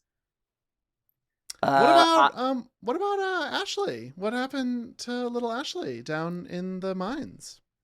David, I saw. I'm so sorry. That's simply none of my business. I didn't open the trapdoor. Yeah, that's none of my business. I have seen Annihilation, and I know not to go looking after something imitating the voice of someone who I know is super dead because her jaw was missing the last time I saw them. So Ashley kept far as fuck away from that voice as possible. Matt, did Ashley live in your playthrough? Unless I specifically in other playthroughs went over there, no. Because the first time Jessica died, and I was like, even if that's something with Jessica's voice, I don't want to see it. Yeah. No. Taking the Merrily path, that's not my business. Here's where we're at, y'all. Here's where first and foremost, I want to say you have to go investigate the area to find a collectible. Otherwise, that collectible so I is did locked that, off. but I didn't open the trapdoor. That's none of my business. But I thought, you know what? I know Jessica's dead. Ashley watched Chris die. Ashley is guilt-ridden over watching Emily die. I was like, open the trapdoor, girl. Just do it. And it is a gruesome and sudden death, and it's pretty rough. But what this happens to her? She gets decapitated, but I think what it is it's so much jump scare about it, because you go to like unlatch the trapdoor and you are instantly confronted by the Wendigo and a swipe, and you're gone. And her head lands a couple meters away from where she was, not a couple meters, good Lord, like half a foot away from where she was standing.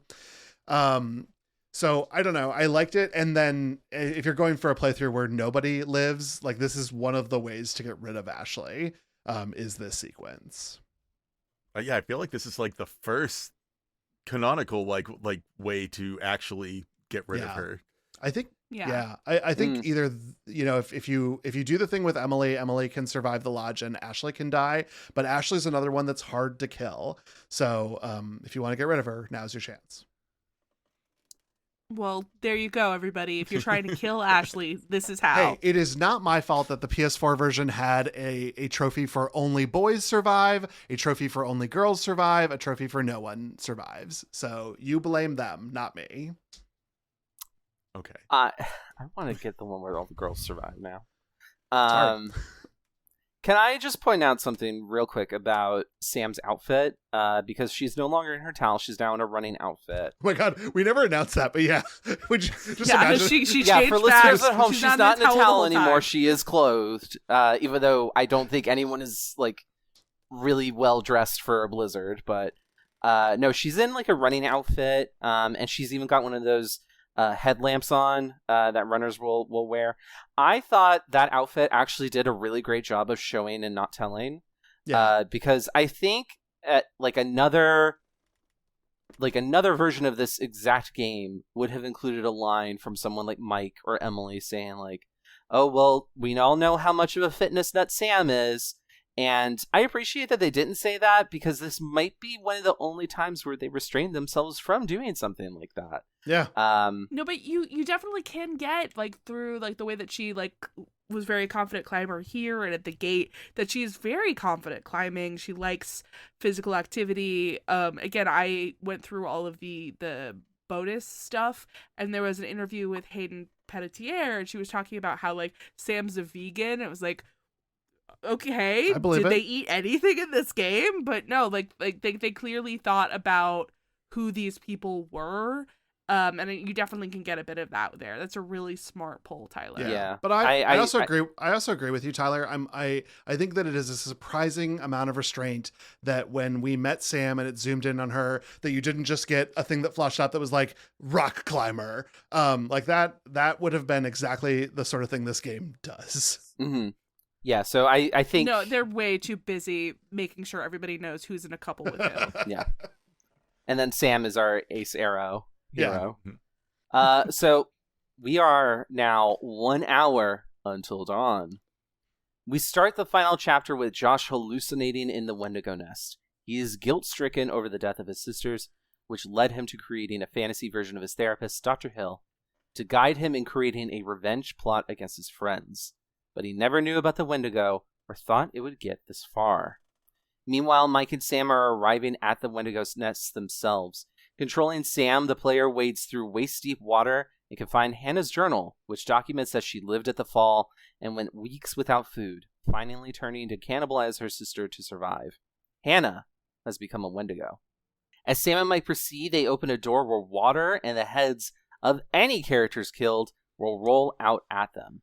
They find Josh, alive but dissociative, get his cable car key, and start to head out of the mines. Sam splits off from the group, able to climb another rock wall, but Josh is in no condition to go that way, so he and Mike head back the way they came. But then, Mike is dragged under the water, and Josh ends up confronted by a Wendigo that bears the butterfly tattoo we saw on Hannah. If the player discovers the journal, the Wendigo will spare Josh. If not, he will die gruesomely here. We see Mike narrowly escape harm, and he watches Josh be carried away or die. What befell Josh in your games? Yeah. Josh survived for me because I'm a little collectible fiend. And so I made sure to scour everything, and I got all of the twins' clues. But honestly, I wish that I hadn't, because he has such a horrible fate surviving. Like, yikes. Sorry, bud. Does he? That's interesting, Marilee. Oh. I mean, yeah. Matt, what happened to Josh in your game? I'm pretty sure part of me wants to say he survived, but I know I didn't get all those collectibles that I needed, so he must have died. And again, by this point in the game, I was like so focused on like, I need to make sure everybody's alive, and Josh is very dissociative and is not saying anything. And that whole scene that happens at the beginning of this chapter is wild. Like, it's interesting. So good. Ooh, it's so good. It's disturbing. But then it's Very like disturbing. he's just sort of following me, and yeah, I think that I This is the one point where you can play Josh when he is not in one of the interstitial chapters, where you are playing him as he follows Mike, which I remember thinking was very interesting. Yeah. Tyler, did you find this collectible remembering what we learned in the game Gone Home, that the game instructs you to go left first? Did you remember to do that, or were you too busy following Mike's wet ass towards Josh? So first I want to say I tried to go left as much as possible in this game, David, because I thought of you every single fucking time I came to a fork in the road. And I thought about our episode of Gone Home, which everyone should listen to because it was great. But I did indeed try to find this stupid fucking diary, because I even had a totem showing, like, hey, someone with a headlamp on climbs up onto the pier next to this water wheel. And then that was it. So I first get up onto the other side, right? I get down, because then I remember there has to be a way to get to this water wheel. So then I'm slowly moving my ass through the water. I'm holding L1 to try and make myself go faster. And then I'm pushing Sam up against the fucking wood pillar that's there. And nothing's happening, so I just said, fuck it, you know what? Let's just move on. It is what it is. If it was meant to be, it was meant to be. So the heads happen. I leave. And then Rami Malek gets his head squished by Hannah. And then I get a neat little alert. And it says, Sam missed a vital clue. And let me tell you about how fucking pissed off I was when it said that I missed something vital. Because, oh my god, does my collecting brain hate missing things that are vital in a game. Because that affects the ending, and it affected the ending in this. And I'm still mad about it, because that stupid wooden block and QT and, like, collection light did not ding when I needed it to. Oh, well, in my original game, I was able to find the journal, and so Josh was alive, and then his that's great for you, David. His fate was as Marilee described. In the remake, I was able to find the journal, and Josh's fate was a little different, and we'll talk about that in a bit. A bit is almost now, because we're gonna continue with chapter 10. Then the player can experience one of 3 scenarios with Matt, Jessica, or both. Whoever survived their fate will face a Wendigo, and you have to succeed at various QTEs and don't move challenges that will allow them to either both survive until dawn. Or, you can kill them all, that's fine. Sam survives back at the lodge, running from a Wendigo, which pursues her. Mike is there and shares what happened to Josh. They head down to the safety of the basement, but are suddenly met by the other survivors who are fleeing from Wendigos. Sam must pass multiple don't move challenges, increasing in difficulty as the Hannah Wendigo fights with the others. The fireplace gets damaged by one of the Wendigos, and the gas starts leaking into the lodge. Mike crushes a light bulb and signals to Sam to hit the light switch to cause the explosion. The players must distract the Wendigos as Sam while the other survivors escape, finally hitting the switch on her way out. The lodge explodes. Since everyone can die in this game, how many of the teens made it until dawn in your playthroughs? We've talked about it a little bit, but like this is the big finale where a lot of characters can die. So let's talk about it. Matt, what was your final body count in Until Dawn? So I think in my first playthrough, it was Sam and Mike, and Chris, I think it was Chris and Ashley, might have been the other two. Mm-hmm. And yeah, on subsequent ones, I like one time remember that I just forgot that I had to distract the Wendigos, and I flipped the switch and killed like 4 people. And then, of course, the one I already talked about, which was the Jessica only survival, which was just so much fun. I loved the epilogue of it, and just having her be in the mines, that poor thing, just trying to get out by herself. Yeah. Poor baby. Gruesome. In my first playthrough, my only survivors were Sam, Mike, and Matt. They lived until dawn. In my remastered playthrough for the pod, everyone survived. Woo! So like I said, I was having a lot of trouble. So Sam died, but luckily she was able to distract, like she died during the distract thing, so like everybody else managed to survive. So my final death count was just Sam and Chris. Pretty good. Which isn't bad. Pretty good. I thought they were all gonna be toast, but I managed to make it until then, so that's something. All right, so hear me out. Mm-hmm. That final "don't move" is bullshit. It was too sensitive. I didn't think I got outside that fucking line, but I guess I did by a hair, and the game was just like, well, Sam's gotta die. So, didn't love that. In my next playthrough, if I get the remaster, I'm turning off that fucking don't move challenge, because fuck that shit. It made me mad. So I did cheat. I'll come out and say it. The first time, I did a little boo-boo, and I flipped the switch before everyone else could escape. So at the end, it was just going to be Chris and Sam. Well, you know what? They rode up together. They'll ride down together. Yeah, that would have been poetic, actually. No, I felt so stupid and pissed off at myself that I was like, I gotta restart. So I So I restarted from that scene where everyone starts running away from the Wendigos. And I could not get Sam to survive the don't move, so I was like, okay, you know what? I will accept cosmic judgment for cheating, because I also told Marshall at the very beginning of my playthrough, oh, Sam is the only one who's not in a bullshit romantic like entanglement. I'm going to make sure she survives to the end, because I love a practical bitch. And unfortunately, she died. Yeah. So that means that by the end, I have Chris, Ashley, Mike, and Emily as my survivors. Nice. So it was just Sam and Jesse died for you? Sam, Jess, and Matt. Right, yeah. Wow. RP babies. Oh. Yeah, just a lot can happen there. The game's credits then play underneath interviews with any of the survivors, or replaying the deaths of any who did not make it. The survivors' interviews will be based on the events that happened in the game, especially around key relationships and the survival or deaths of the characters. In particular, Emily has 4 unique interviews that she can give based on her relationship with Matt and if he lived or died. My favorite, if she hates him and he lives, she will be like, where's that big brawny idiot?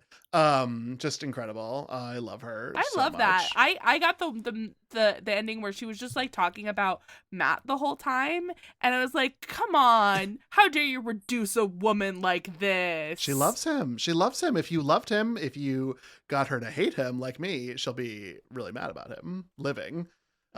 She also is very mad about him even if he is dead. She will pretty much say, he deserved to die. He tried to kill me.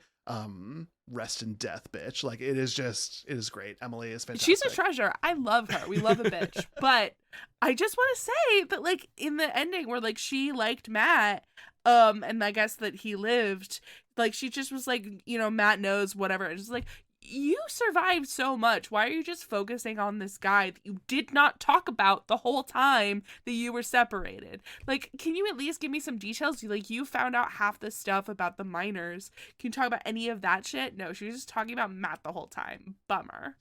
If Josh survived, because the player found Hannah's journal, And he is the sole survivor. He will be seen eating the flesh off of the stranger, and he will look at the camera before it fades to black. In the remake, this will be Josh's fate being fed by Hannah, who provides the meal to Josh of any of the survivors. Unless, in the scenes with Dr. Hill throughout the game, Josh has expressed repentance, and in that instance, he will be discovered by a rescue party and presumably brought to safety. I heard about that, and that's great, and I love that.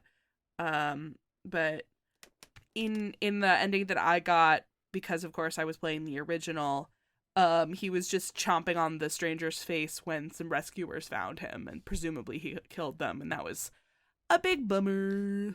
Finally, in the remake, a new epilogue scene is available if Sam survived. Several years later, Sam wakes up, still haunted by her night on the mountain. A whisper calls her name, and a bleeding mark appears on her arm. What? What kind of mark? Was it like bite marks? Does it look No, like a it was rune? it was like a glyph, like a rune, yeah. Interesting. What does this mean? Supermassive explain? I wonder if they're trying to like tie in all of their Supermassive games somehow. They've discussed that there will be sequelization of this story, not an Until Dawn 2, but something to come.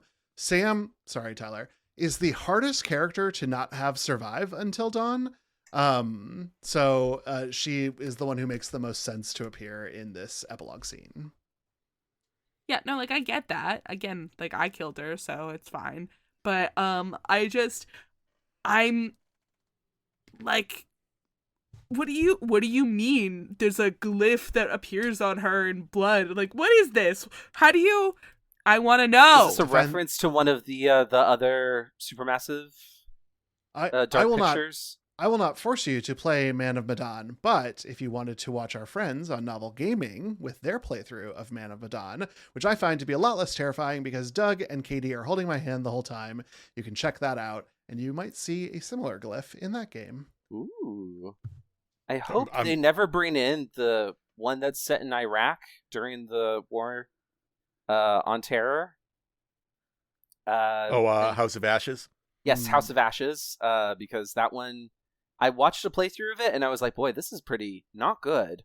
And also the twist was insane, which I kind of liked, but yeah, I don't know how I feel about that one.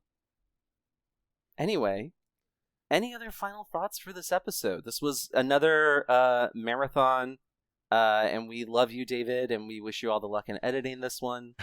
Yeah, this is gonna be a lot, huh? Is there anything anyone wanted to point out, or any other conversations that y'all want to have? Yes, I have two things that I wanted to point out because, again, I simply can't talk enough. Apologies. But so there are two things. First, I really wanted to have a little conversation about the fixed camera angles throughout the entire game. We didn't really bring it up, but as you're playing through, like, you do not control the camera.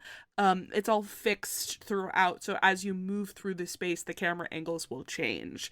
And while it's incredibly cinematic and, like, it's very much like a movie kind of look, it also really reminded me of, like, original, like, survival horror type games, like specifically like some of the first Resident Evil games. And I know that it was trying to be a movie, but it also was really paying homage to the video game horror roots that this is still part of, like, the legacy of, that I really enjoyed. I'm scared to reveal this to you, but in the remake you have free flowing camera. Sons of bitches. Why would they do that? It was one of the coolest parts of the aesthetics of the game. Like, sure, it made seeing what's happening a little difficult sometimes, but that's just what the nature of the beast is. I also appreciated the fixed camera angles. It reminded me of playing a point-and-click mystery game with horror elements. However, I do wish... Oh, that's such a great pull. I do wish the dialogue was given some more passes. Even the data references that were made in the game would have been cheesy when it originally came out. I also think the plot could have been more complex, but as I said before, we are basically in a county fair haunted house or like a classic teen slasher flick, and thus I appreciate it for what it is. But Matt, You were our early adopter here.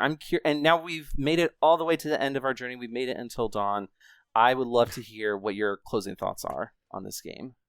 I mean, I love this game. It was probably my favorite survival horror game until The Quarry came out. Which is fun. Which I think Until Dawn is a very good foundation for The Quarry and what The Quarry did. Some missteps, again, the dialogue especially. Man, that fight between Jess and Emily was one of the worst written things I've ever listened to in my life. But, like, I don't know. Overall, it's got so much replayability. The characters, all depending on how you play, can become very likable despite their beginnings. Even the original PS4 one, I went back and played a little while ago. Still looks amazing. Looks gorgeous. Yeah, it's a great looking game. Like the remaster looks fantastic. I love the things that they changed. Oh, that's what I want to say. To the people out there who are talking about the change in the soundtrack.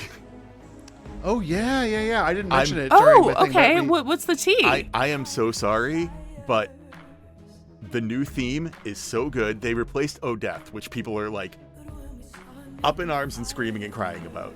The new theme is fantastic. It slaps. They play LaRue's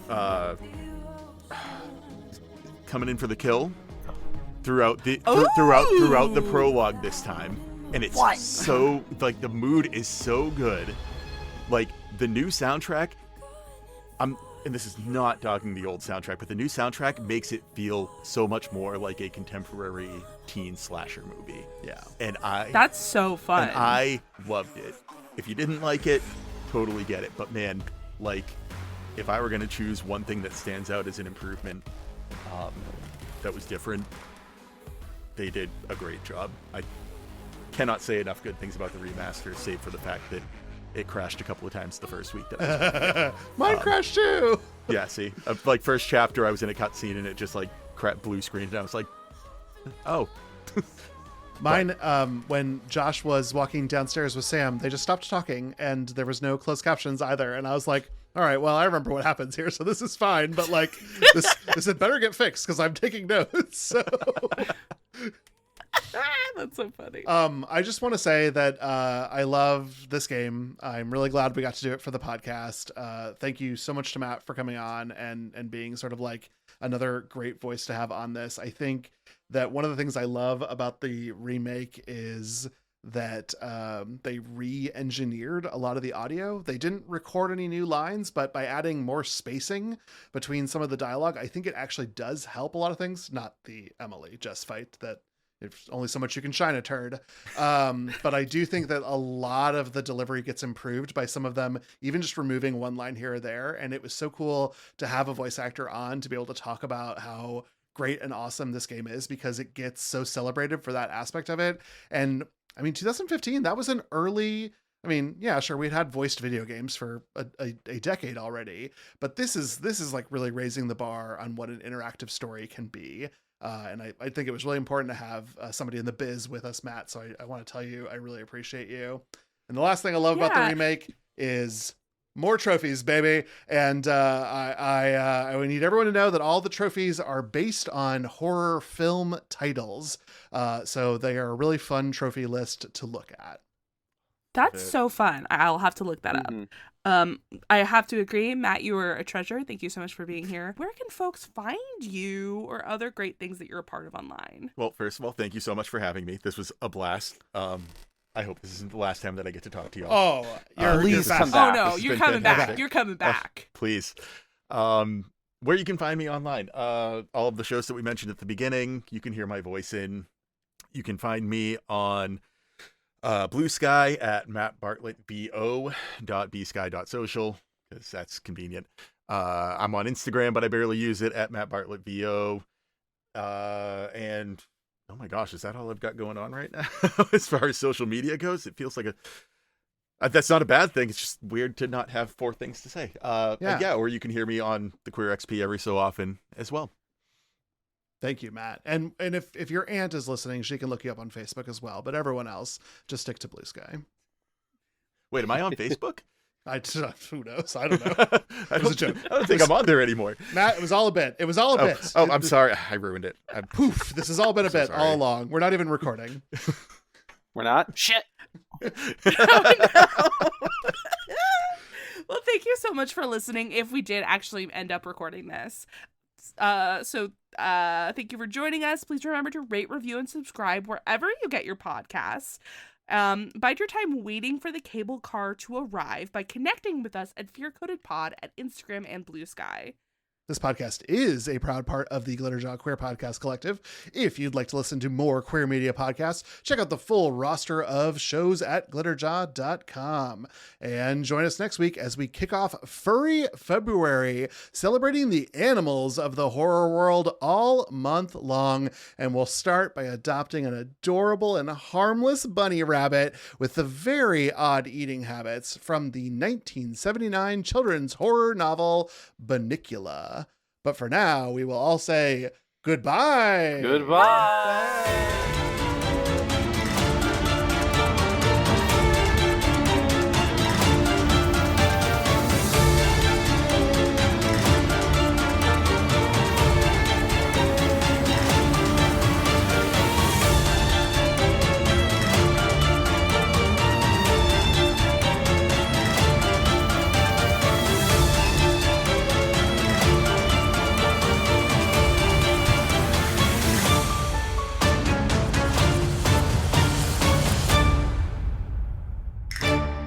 Understand the palm of my hand, bitch.